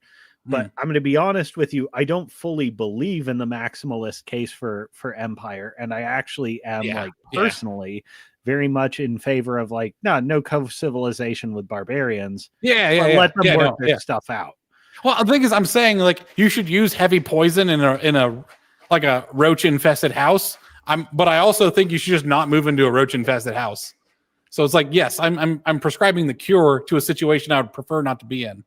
Right. Yeah. So that's why we're on the same subject. It's like, the English, though, they wanted to be in roach infested houses, and they didn't want to fumigate the place. I was like, no, like, this is not how you do it. Because, like, they'll brag about shit that doesn't matter. It's like, well, we didn't need that many administrators to run India. And all we did, we built a train station, and we built this, we built that. It's like, yeah, but you didn't build Indians you didn't build Englishmen. And all the ones that you did do, like Gandhi came back and undid you. Like, you built enemies, you didn't build allies. So, and what I'm saying is that the English Empire is an incompetent. It's an incompetent empire in terms of management of its colonies. And, like, I will hear Englishmen. I get you. Englishmen will say, like, oh, well, the Jews got thrown out of 119 countries. How bad for them. I was like, motherfucker, English, how many countries have rebelled and thrown you out? Let's talk about that. jackass. Like you're trying to score some points. The uplifting of a people is actually very violent and bad, and you have to erase who they were. There is no kumbaya, hyphenated person. You essentially have to say like, I surrender, and then you create a fake ethnic group like British versus English, right? British as an ethnic group is for the British Isles, but it applies to the empire because it's a British Empire. It's like you should have people who are Indians who are like, I'm so happy to be British, or you could do what I suggested on a Lotus Eaters Gold Tier live calls. Like you actually have to just impregnate a ton of Indians over a few generations and just do the Genghis Khan solution, which is to like make their entire ruling and warrior class part English and actually unrecognizable from their peasants. And they become recognizably English. Like if you look around the world, there's a lot of people that are just recognizably Mongolian, which is why there were never any ethnic reprisals against Mongolians, despite being the largest and most brutal empire possibly in history, right? It's like nobody showed up to Mongolia to like, I don't know, steal their yaks or whatever the hell they have in Mongolia, their ponies and sheep. Like people don't even dislike Mongolians. They have a big statue of like the guy who raped and murdered a ton of everyone else. And everyone's like, yeah, that's pretty cool. Because I'm part Mongolian. I'm a Tatar. Fuck it. Mm-hmm. Like, why not? I'm from the Song Dynasty. Badass. That's rad. So all the warrior classes of the entire Asian continent have some involvement with the Mongolians. It's like, yes, the rape quotas of Genghis Khan had a lot to do with that. That is the forging an empire is in the fire. There's no way to forge an empire except in the fire. If you don't want to be evil, don't make an empire, which is why I'm like, America should be influential, but not imperial. The imperial America should basically just say, I don't want to buy your shit and you can't buy our shit. Right. Like in terms of our influence, but I want to pull out of this nonsense. This third world barbarian nonsense is so destructive to us. Mm-hmm. Yeah. Wait, so I broadly agree with that. And I think that's like, there's a lot to be said against the vision of a multipolar world, but I think ultimately a multipolar world may be good for the human race. Cause it's like monopolar world is sort of an imperial, implicitly one world government kind of thing. Yeah. And human beings don't work that way. I'm gonna weave this in. I want to weave this in. But like, right. Yeah. If you want to live in that kind of world, don't fuck with people who have the power to be a monopolar empire. Because if you fuck with them and you're unrepentant, they essentially have unlimited right to obliterate you humanely at the cultural level and say, fuck you, you're us now culturally forever. Yes. Yeah. Like don't fuck with people. And this is part of the dictum of no co-civilization with barbarians. Like, nah, fuck you, Barbary Coast pirates. We're gonna wipe you the fuck out. Yeah, hell yeah, from the bags. And I don't think Jefferson went far enough. No, I don't think he did either. We should have put like American ports in there that were just there to be militant. No, yeah. We should early 1800s, like, fuck you, the big gay is getting started, and you have marine bases in Tripoli. For the rest of your career until slavery stops. And the thing is, the big gay is as pretty much the we don't enforce morals, we enforce business. Business is so much more straightforward. Like and we don't get it. We stay out of involvement, and it's very as long as our rules are something you can abide by, then fine, right? Mm-hmm. We don't have to be involved with their moral nuances of like Palestine versus Israel. It's like, listen, we're selling guns. There's the gunboat. You can go over to the boat and buy some guns. We don't give a fuck. Israel has a discount because they did this, and this for us. They provide us intel on Iran. That's fine. They have a discount. Suck on it. Give us some intel, and then we'll give you a discount. Sort of thing. It's like there's a certain moral foundation of just being a straight up broker that is not trying to be a moral empire. I sell this stuff about being an empire because as a dissuader of being an empire, not as like, oh, we got to do this stuff. It's like, no, I don't want to do Genghis Khan rape doctrine. I don't want to do like moral governance. I don't want to obliterate cultures. I would rather them fight on a plane of meritocracy where they have to compete. Like, I want India to deal with India's problems Yeah. and then emerge from the global world as a force as a proper force, not this fake force. Yeah. Right. Well, yeah. And one of the things like Razorfist said in the we need to build the wall is it's not just humane for us to, expel this population of foreign men. We're essentially in this open-handed immigration policy being a pressure relief valve for a shithole to fix its own shitholeness. Yes. And in the humanitarian interests of that, we need to put our foot down and say, no, you can't release your steam in here.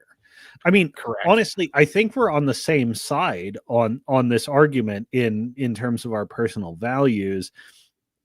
Just we're taking turns expressing the logic of empire, and neither of us as Americans likes where the logic of empire No, empire sucks because empire is responsibility. And one thing Americans hate is responsibility.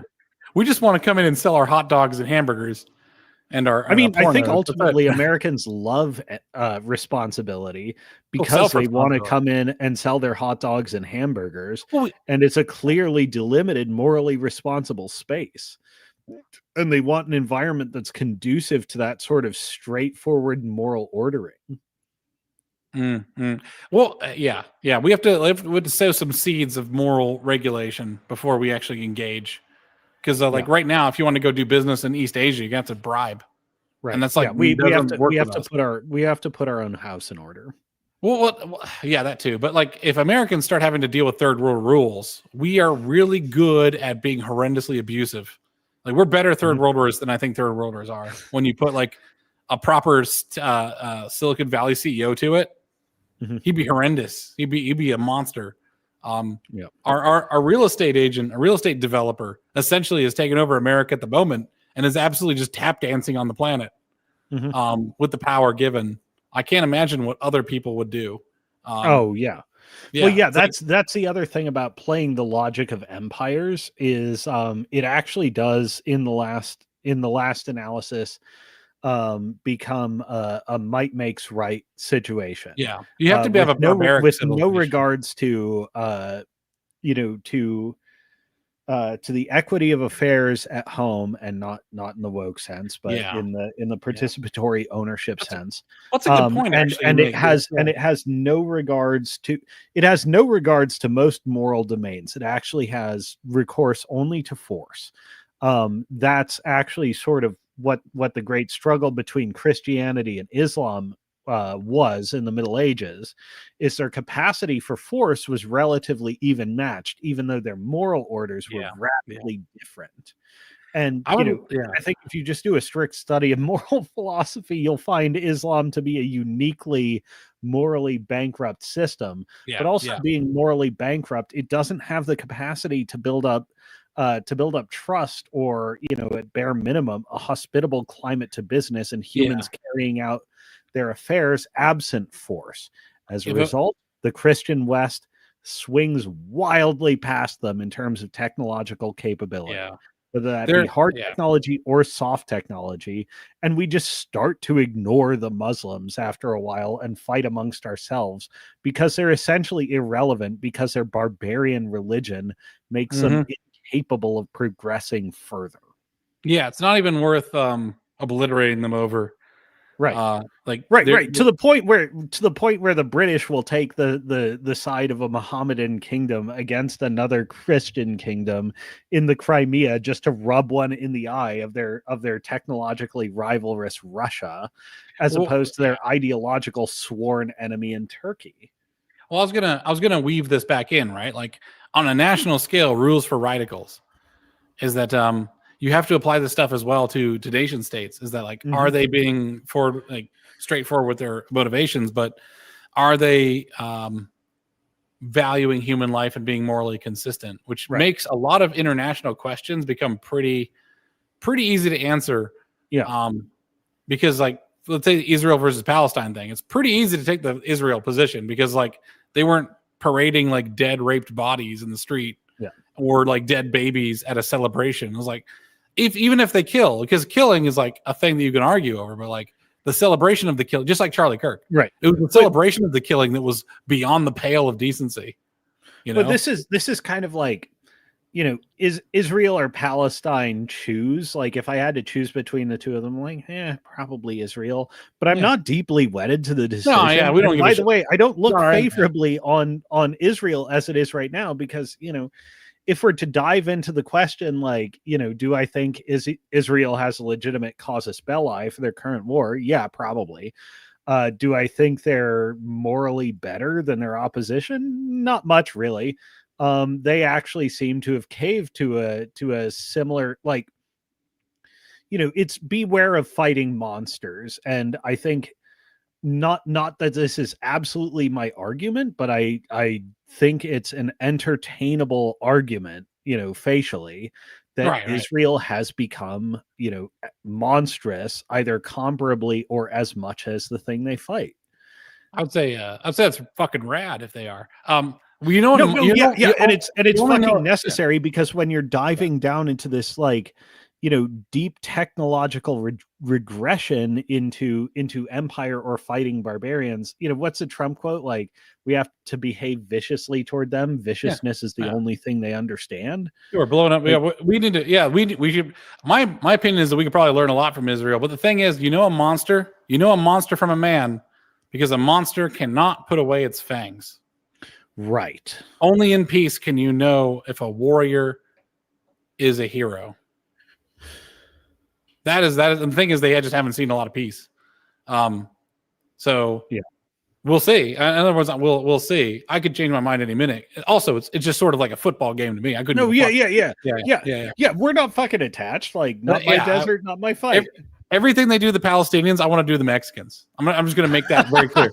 On the Venezuelans, the entirety of South America should just become a satrap of the United States. Oh no, yeah. When people were coming out and saying, like, the viewing of the missile strikes on the Venezuelan boats, and they're like, "This isn't what I voted for when I voted for Trump," and I'm sitting there like, this is exactly what I voted for. Yeah, kill drug dealers. Like, what are you doing? Right. And it's not a racial thing about Mexicans or Venezuelans. It's about, we have neighbors that are acting blatantly unreasonably toward us, and are taking advantage of us because we're having this stupid conversation about reasonable action in the face of unreasonable behavior.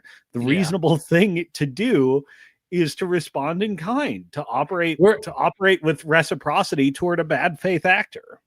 America is essentially entering the post-rational age, where it no longer wishes to discuss the morality, but simply now to demonstrate the consequences of violating morality. Right. And we're going to find out what the limits are. Leave us alone. So here's what you get. Yeah, everyone gets to die. It was just like, we're just going to present it. I would, hell yeah, fuck yeah, just kill them. Like, I don't care. Shoot them all. I don't give a damn. I don't care, because they didn't care. I feel the same way about a lot of the BLM activists. It's like, you don't, and I said this to somebody on Twitter who was like, black guy. It's like, oh yeah, you white people lynched us. I was like, you don't care that when a white person dies, and I don't care when a black person dies. This is acceptable to me. And he's like, oh, I finally see who you really are. I was like, listen, if you want to create a group, coalesce a group around race, and then like act outside of that group to externalize issues, and then that external group then reprises on your group, I don't care. Right. Like, this is just tribal bullshit. Right, you have to drop the identitarianism if you want to receive equal justice. That is the cost of entry in America. You're playing these group-based identity games, which is not what we want to be playing. But if you're insistent, you had better be wary of the consequences, because it looks ugly. I mean, when you come down to nations are all group-based questions, because they're collective polity questions. Yeah. And it's not because there's a particular animosity to any descendants of Latin peoples. It's because there's an animosity toward, like, your state is acting like in fucking bad faith. Yeah, and if you want to keep playing this game, the only game nations can play is collective. So, like, you're going to get fucked. Correct. It's a protection racket, essentially, is what identity is. Yeah. So deal with your own bad polity. Don't make us deal with it.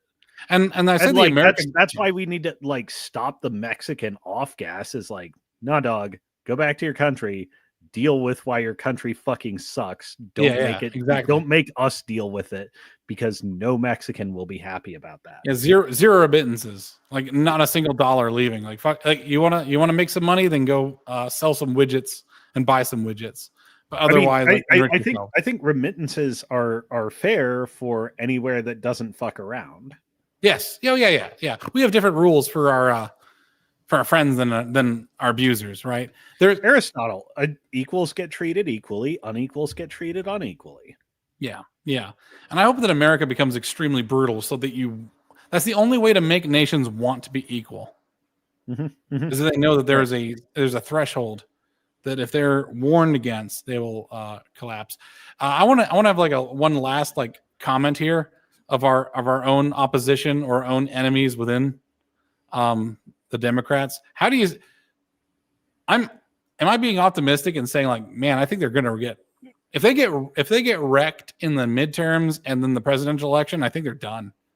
It's going to be like some offshoot of the Republican Party that would have to run against Republicans. I think so. And honestly, like, I am sincerely hoping we make it to the midterms without any like with a discontinuation of the current level of political violence and no further escalation, and that comes true, because the sentiments of the people are simply not with them, and they're going to,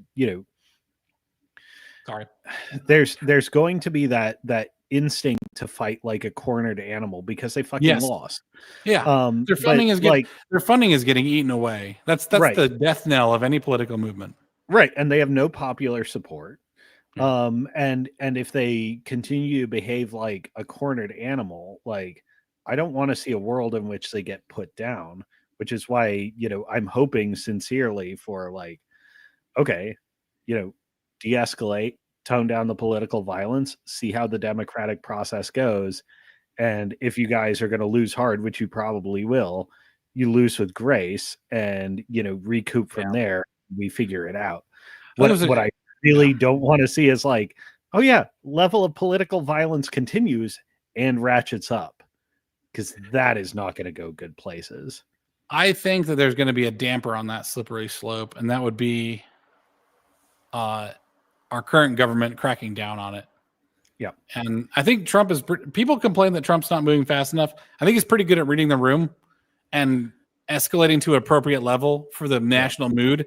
Because the Twitter mood is, if you want to be generous, it's like 2 or 3 or 4 weeks ahead of the national mood. Or if you want to be non-generous, it's just 10 times the national mood. Like, it's just always exaggerated. So here's where it gets nuts. I think tamping down on our domestic political violence and its funding and causes and the people who are agitating for it probably involves breaking all ties with NATO, sanctioning Germany, sanctioning Canada, sanctioning China, foreign and bullshit. Possibly going to war with Canada. Fuck yeah. I would love to man, what do we got? If they don't fucking stand down, I think that's where it has to go. So many people fund the bullshit in this country, and Canada's just a cutout for China at this point. Yeah, exactly. Yeah. So, but Britain's a cutout for China too. I mean, Mark Carney, Justin Trudeau are running. They're running the same playbook as the British, which is not a playbook of their invention. And people are like, how can they do things, against against the national interest of their people? And it's like, their goal is to destroy their people, so it's very cheap for the next buyer. They're explicitly lined up for this. It's going to be a interesting, Woo Fallout timeline. Man, I wish I was 10 years younger so I could enlist in the Marine Corps during the fun times and not the gay times. Dude, yeah. I wish my fucking knees were in better shape and I didn't have as much of a gut. I know. Right? Just to be ready for the times ahead. I'd love to just bayonet a bunch of Canadians. I hate those smug bastards. They're like Englishmen who are within rifle distance. That's what that is. And when I say Englishmen, I don't mean like Lotus Eaters types. Most Englishmen are absolute insufferable liberals. Like so are most Canadians. Yeah, that's what I'm saying. Like to the left of California. Like so here's the thing. Like Canadians are like Americans in that regard, in that like you're kind of talking like coastal elites, because like Yeah. Canada is like America, but like, you Well, know, yeah, there's four no cities, yeah. y-axis to it. It's just It's just, strict yep, x-axis. yep. And you know, most Canadian people are great people, I presume. I'm sure No, there's like I love the Canadians, even the you know, like poorly, you know, even the Canadians who are but I'm just coastal throwing and don't shade know in what chat. they do or say. But I just throw shade in chat. I match his Yeah. energy. I'm very much an American first. Americans are born through if America had a symbol, if I was going to make a symbol for America now, I would give the shark egg that has two of the shark fetuses in it. Mhm. You know, there's the story of the Oh shark yeah, fetuses. yeah. One eats the other in infancy. That's what America is. We eat each other before we engage out into the world. Yeah. So who you're fighting is the biggest, baddest, meanest of the greenest orcs. You know, when you go out there, it's like, hell yeah. Like, we're not just going to put our sissies out there. We're not going to have the monarch of the sea. No, you got like the Chad of the ocean Chad. Come and take my hand. You know, that's what we have. It's like, we're pretty so the fact that we're so conflict oriented means that we're fairly high competency, and I hope the internal conflicts are good. The opposite of nepotism is sibling rivalry, and like my family has that in spades, which makes me the de facto patriarch, and I'm kind of fucking hated actually. Everyone's so stupid, but I'm responsible for these retards. So welcome to my life. I hate it. Everyone's so fucking stupid. Oh my gosh, everybody's so fucking stupid. Why aren't they smart like me? I'm so lonely. That's exactly it. Well, I mean, you wouldn't be the patriarch unless it was needed. You know. Yeah, this sucks. This job blows. Looks good when you're a kid. Looks like I'm just wiping people's asses. Yeah. Every feminist who bitches about the patriarchy is like, try being patriarch. You will endorse the system when you see the people who are willing to take it up. Like, oh, men have all the powers. Like, meanwhile, men are just taking out the garbage all the time. I was like, this is so much garbage. Yeah. He's such a tyrant because he told me not to make so much garbage next time. It's like, I was like, there's just soy jack or like one of the Wojaks outside, just like garbage uniform. Was like, I'm running your civilization. Yeah. I was like, you know. On the note of Canada, by the way, we should probably take this discussion offline because I'm not up enough on how serious a discussion it is. But maybe at some point we should talk about Wexit, and maybe we should have Xander on. Oh yeah, if he's we can Canadian. Are you familiar with Wexit? Is that Alberta? And then potentially Saskatchewan and potentially British Columbia. I'm gonna need to see how nice their asses are before I endorse this. Listen, South America is a little easier in that respect. Okay, Puerto Rico. Boom. I don't know. I mean, do cold climates create small? And we'll see. But yes, I'm open to the idea. Climates create small biddies. Small biddies create what? I don't know. It's not a perfect metaphor. Cool times. Yeah. You know what? I'll take it. If I can just get a bunch of alcoholic mechanics and like hillbillies, if there's alcoholic hillbillies, we should bring them in. That's the best part of America. That's the best part. Yeah. Imagine like American Southern blue collar level with Midwestern temperament, but they still have all their jobs. Damn.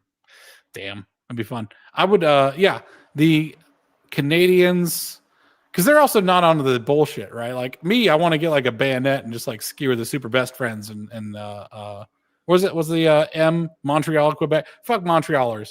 I went to your city. It's the most pretentious shit I've ever seen. I hate you all. You have a wonderful city and you pollute it with such ugly bodies and such ugly opinions and ugly words. Fuck all you, Native Americans. Native Americans didn't build Quebec. They just sort of sat here, okay? They're squatters before there's anything to squat under. The land acknowledgement stuff. Yeah. Montreal's a French city. I mean, France won't take it, but I mean, as an outsider, I'm like, you know what? I think this should be like a country for French people because you know what?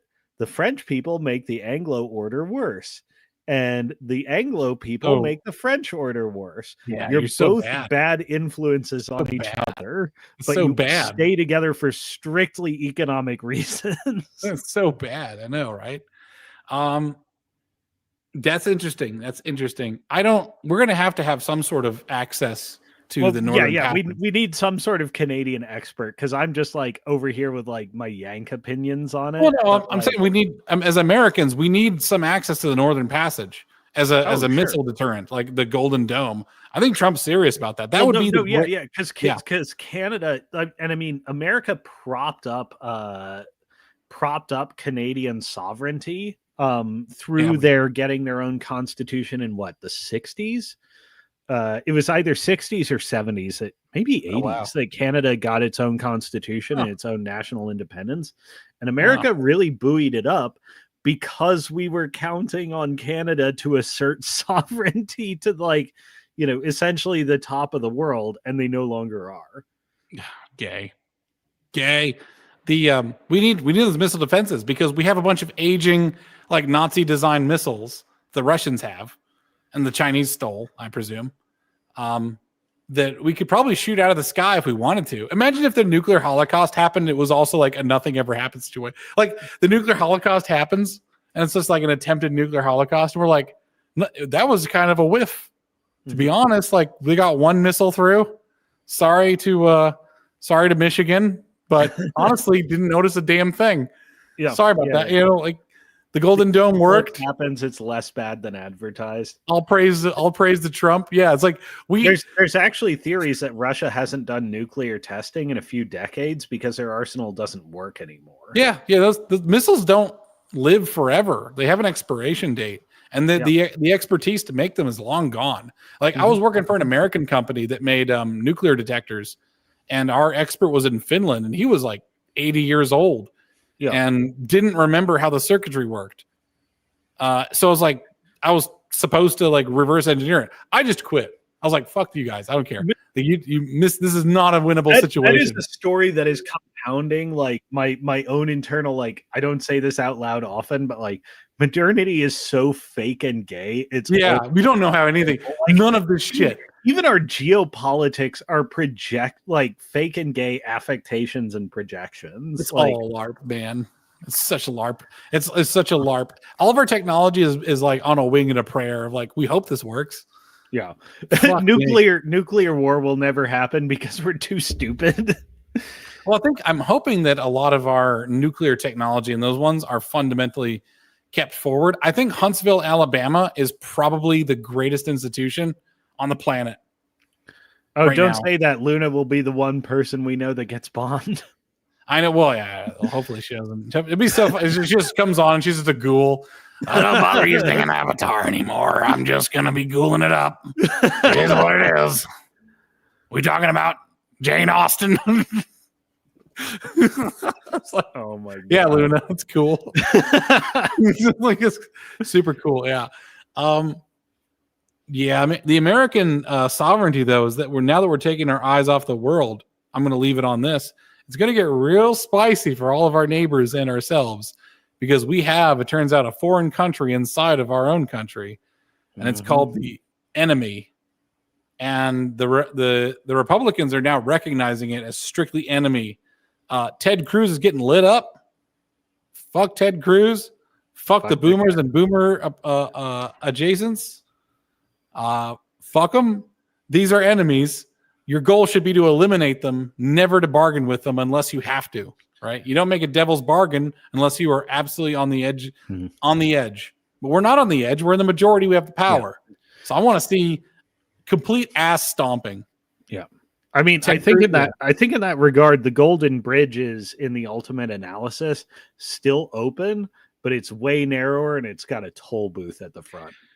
Well, it's always the Golden Bridge should always have a bit of a toll booth, but like right now, the Golden Bridge is complete submission. The toll booth is your entire identity. You will now become the what's that red like nun looking thing? Oh shit. Handmaid's Tale. Become a handmaid. I don't care if you're a dude. You're a Handmaid's Tale now. Shut the fuck up. Buy orange at the grocery store. You will never ever have a voice ever again. I never want to listen to you. fuck you. Destiny, fuck you. Vosh, fuck you. Anybody who platforms them, Arch from Archcast, fuck you for having Dev on. You're European anyway, it makes you a liberal. And who else? All you guys in England are on notice. I think Dev actually deserves a special category in rules for radicals, but we'll Smash the nuts. We'll call it offline. I have to look up the name of the villain association he's a member of. I want him to wear a big candelabra on his head with like Christmas lights, so everyone knows that's that asshole.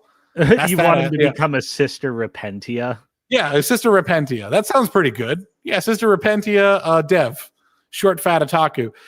All Canadians are on notice, unless otherwise.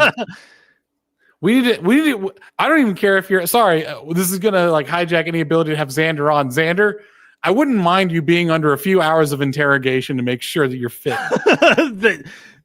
that he's not. I need to interrogate. He's not a Canadian cultural infiltrator. Yeah, well, and not that he does it on purpose, but sometimes the problem just like, oh, I'm trying to be nice to the people. It's like, which people? What do you mean by nice? What does that mean? What's in your pocket? I just want to know what's in your pocket right now.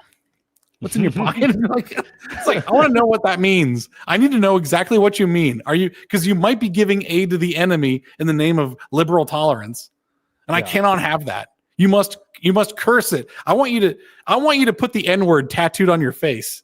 Just do it. Just do it. Just do it for me. Okay. Just do it for America. I just need to know. I just need to know that you believe in free speech. So please put the N-word on your forehead.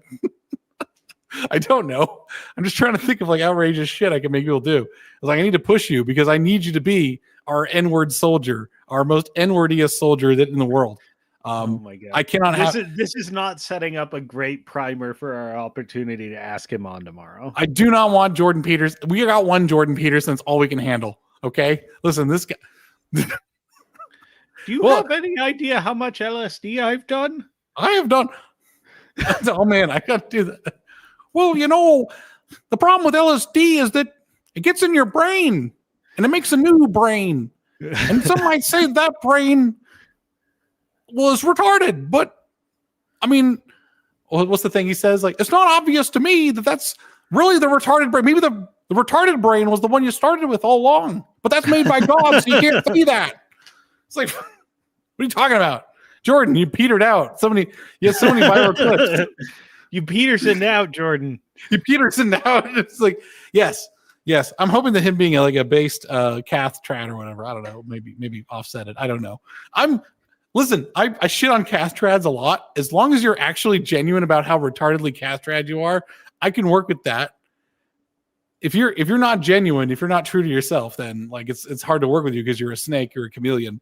But listen, if you're retarded and like really violent about maintaining some standards of morals, I can work with that.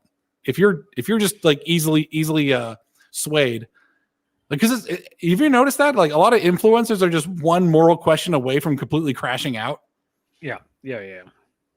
That's been happening a lot. I don't know if someone's gonna make a history of crash outs, but it's like you're gonna lose one here and there all the time. Every time Trump does something new and outrageous. That might actually be a great companion to the revised rules for radicals is the taxonomy of the personality types and the positional relations that lead to crash outs and terminal failure to uphold moral standards as you see them.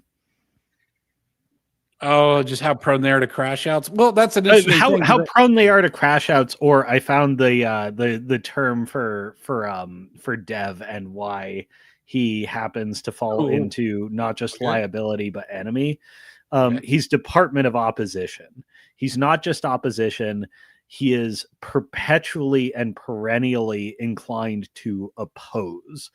Yeah, whatever you say it is, whatever moral compromises it is, he's the fence sitter that Tim Pool was made fun of for being, to the point where he is willing to affirmatively back evil because he believes it is his duty to oppose. Oh, okay. Regardless of all things. Okay, I've got that noted. A lot of people are like that. Libertarians are a lot like that sometimes. Oh, super duper. Yeah. libertarians are essentially nascent traders unless they espouse immutable value sets. If the word slippery slope comes out of your mouth, I kind of want to just have you put in front of a firing squad, apropos to nothing else you say. Like, unless it's like, in this rare case, slippery slope. It's like, but if you like believe that slippery slope always happens, like, well, if we enforce immigration law, it could lead to a slippery slope to rounding up citizens. It's like, no, it fucking doesn't at all. Like, well, right, because yeah. well-rounded ideas that aren't rationalizations for pathologies always include limiting principles. Yeah, Straight exactly. up. Yeah. The slippery slope just assumes that what a slippery slope is. It is the assumption that you is will inherently a leftward action because leftism is essentially the justification of pre-rational pathologies on the basis of rational language. Right. Well formulated and well-rounded rightists that have cultivated wisdom and arrived at right-wing positions not as a matter of inheritance, but are conservative because of the cultivation of the self, will espouse limiting principles or be appropriately held to task internally when they are confronted with the absence of their limiting principles. It is a strictly leftward action because the left is psychologically immature. I would actually, say that slippery slope has to have justification if you're going to apply it to a conservative. Right. Yeah. Right. Like, it has to be the absence of a clear delimiting principle from them. And if their position is justifiable, they will admit to their absence of limiting principle and seek to rectify it. Right. And the thing is, like, a leftist might say, like, well, what if you deport? You're not in favor of deporting legal immigrants, are you? I was like, well, and as a good conservative, you'd say, like, define legal, right? And like what circumstances? Also, at what point, like, are there legal immigrants that cause like strict detriments to our society that's an unforced error to continue to tolerate? There probably are. So let's also define those and then deport them. This is actually interesting. I'm going to call it the devs paradox, is that by being overly henpecking on slippery slope arguments and opposition, you actually erode the other side's nuance, because what ends up happening is the other side just says, like, Chad, yes. To everything. Yeah. No, yeah. And it becomes mimetic because it's dealing with a serial defier. Yes, it's like, oh, you wouldn't get rid of all immigrants, though, would you? Be like, Chad, yes. Anybody who doesn't, like, what was it, the phrase of, like, they have to eat a bacon cheeseburger and denounce the Talmud and denounce Shiva, and then they can. It's like, we're just gonna go through with the census. It's like, you better eat this bacon cheeseburger, or you're getting on the train. Mm-hmm. That's just it. It's a point where it's oddly enough, the people who henpeck the right actually give the right a lot of leeway to act. Yeah. But and that's one of the problems with the rebelling against the 90s moral majority is the right's reaction actually gave the left a lot of room to pursue excess, essentially because bad faith criticisms had been levied against them unfairly. And it gave them leeway to Chad, yes, throw out reasonable opposition to an argument without limiting principle. Well, and the problem is the left is not willing to engage in rational argument. They're willing to either fabricate evidence, create implications and suppositions that are not tied to reality. In other words, they're just willing to opine about nothing and they're willing to create hypotheticals and then have you argue the hypothetical and not the real situation, right? Like the shooter from Dallas recently. It's like pretty clearly a leftist, but they're willing to just throw out all evidence to, like, well, he's a right winger. So what do you say about that? Which ends up just resulting in just like Chad, yes situations. Like they've abused the rational framework upon which civil society argues its positions, to the extent that civil society no longer values rational discussion, which I would say is dangerous. However, the right actually disagrees with each other fairly often. So they've kept the flame of rational discussion alive. They've just thrown out the leftists, which is great. I mean, we're going to go on tomorrow at the Lotus Eaters and probably argue with them a bunch. And they're on our side, ostensibly. Also, the fear of being thrown out of the side should always be true. Everybody who's on our side should fear being thrown out of the side. Just like I should fear being thrown out of fraternal organization because if I say something that I'm not supposed to say, right? Like there should be like a line that I know I shouldn't cross. The leftists, however, have no lines. They'll cross everything, and therefore have lost the bonds of brotherhood and the bonds of reason that allowed us to have a civil discourse, and will now be treated like the enemy. And they're now just getting a taste of this because being an enemy to conservative America is actually quite horrendous. Like, it's actually, and the conservative America is fairly organized and consistently motivated. Right, we're not like weird, depressed suicide goblins. Like we get up every morning around the same time, roughly, and put in hours of work, and we're fairly professional. It's like whereas you have like an Antifa person, and they're just an absolute hot mess in their personal life. So they've awoken the giant, the Yamamoto, right? Sorry, said the sleeping giant of America. We're a serious people. We don't have the British have Gammonzilla because British English is deeply unserious. We'll keep the sleeping giant.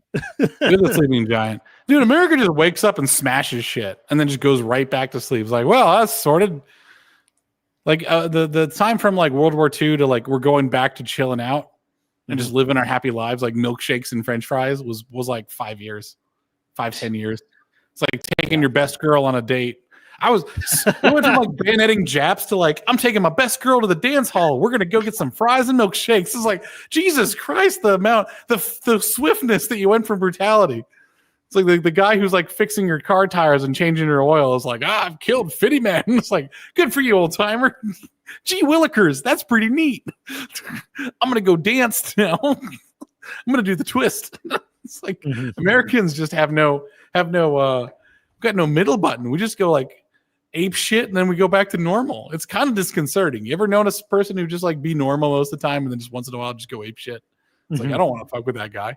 Yeah, it's America. The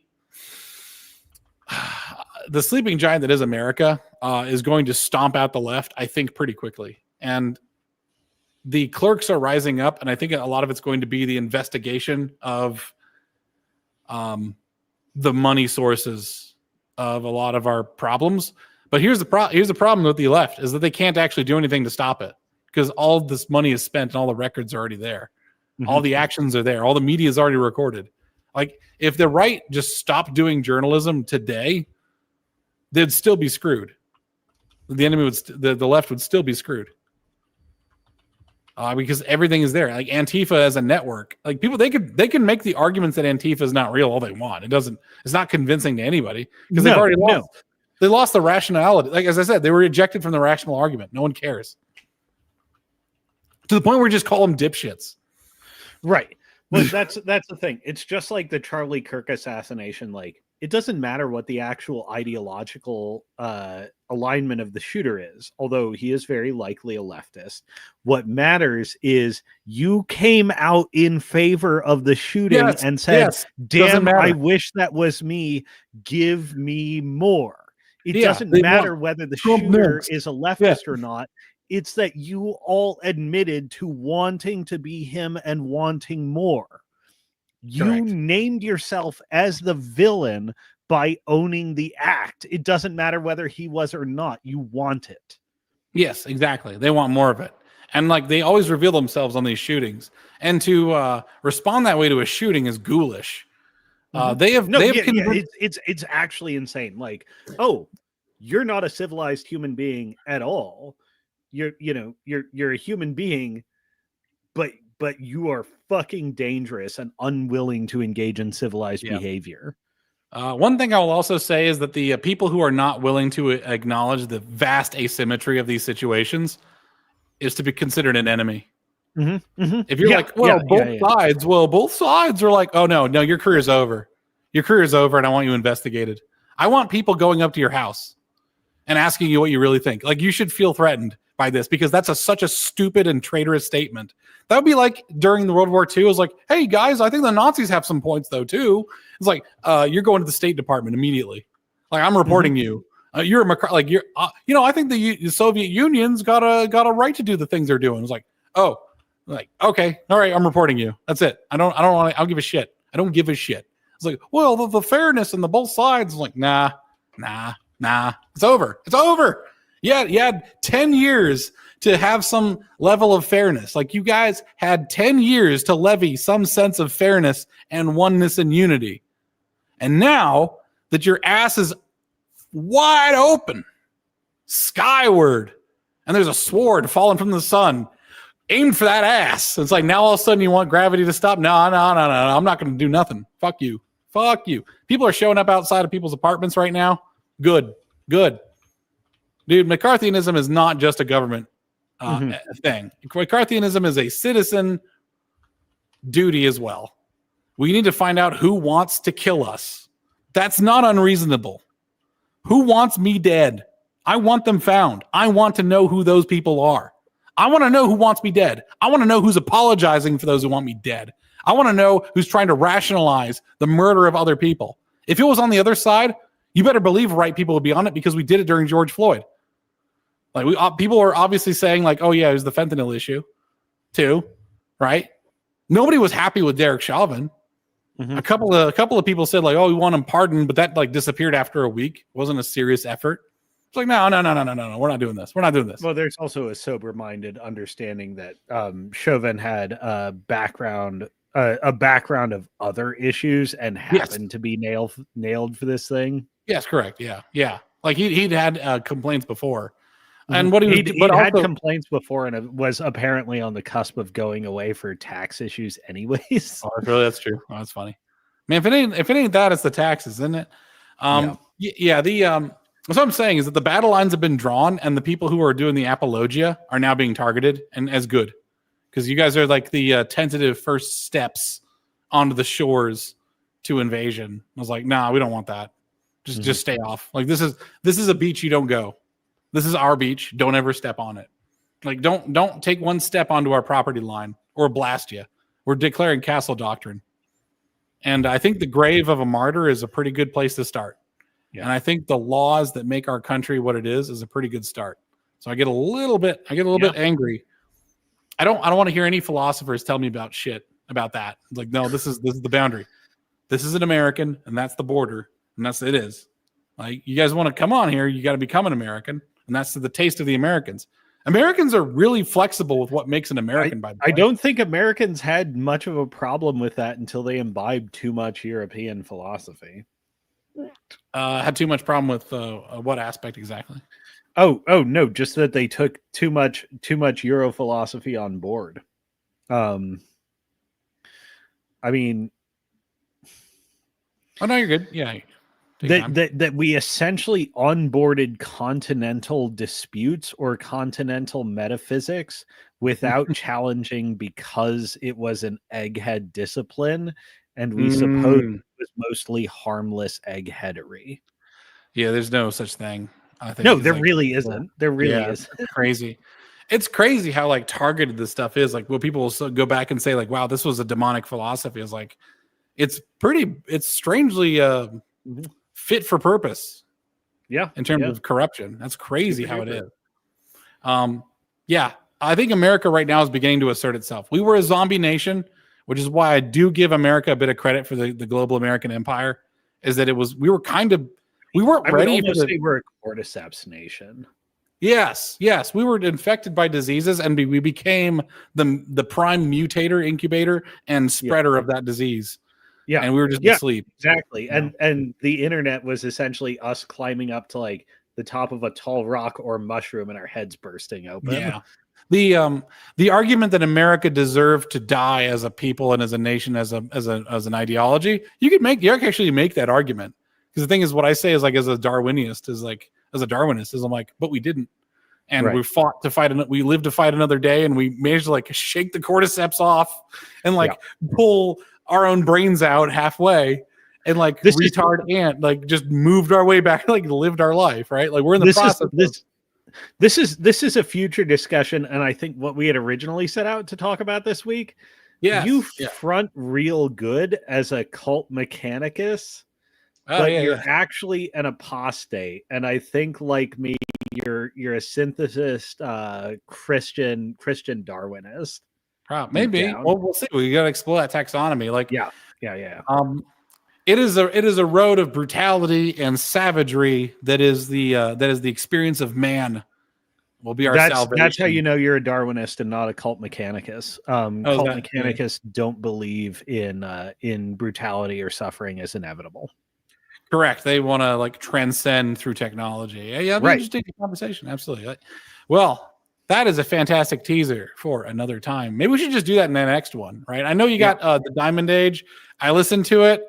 I'm going to write a parody of Neil Stephenson because he has a certain like style that is really easy to make fun of.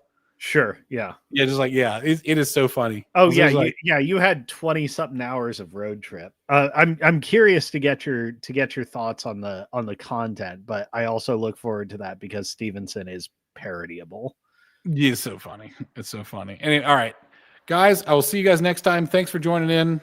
Do all the things you got to do down below. Appreciate you, and keep thinking, drinking, and living. Thinking and drinking. Yeah. All right. Hell yeah. Oh shit, I don't want to leave the studio. Fuck, I want to end the stream. What the hell? There we go. God damn. I see a red button.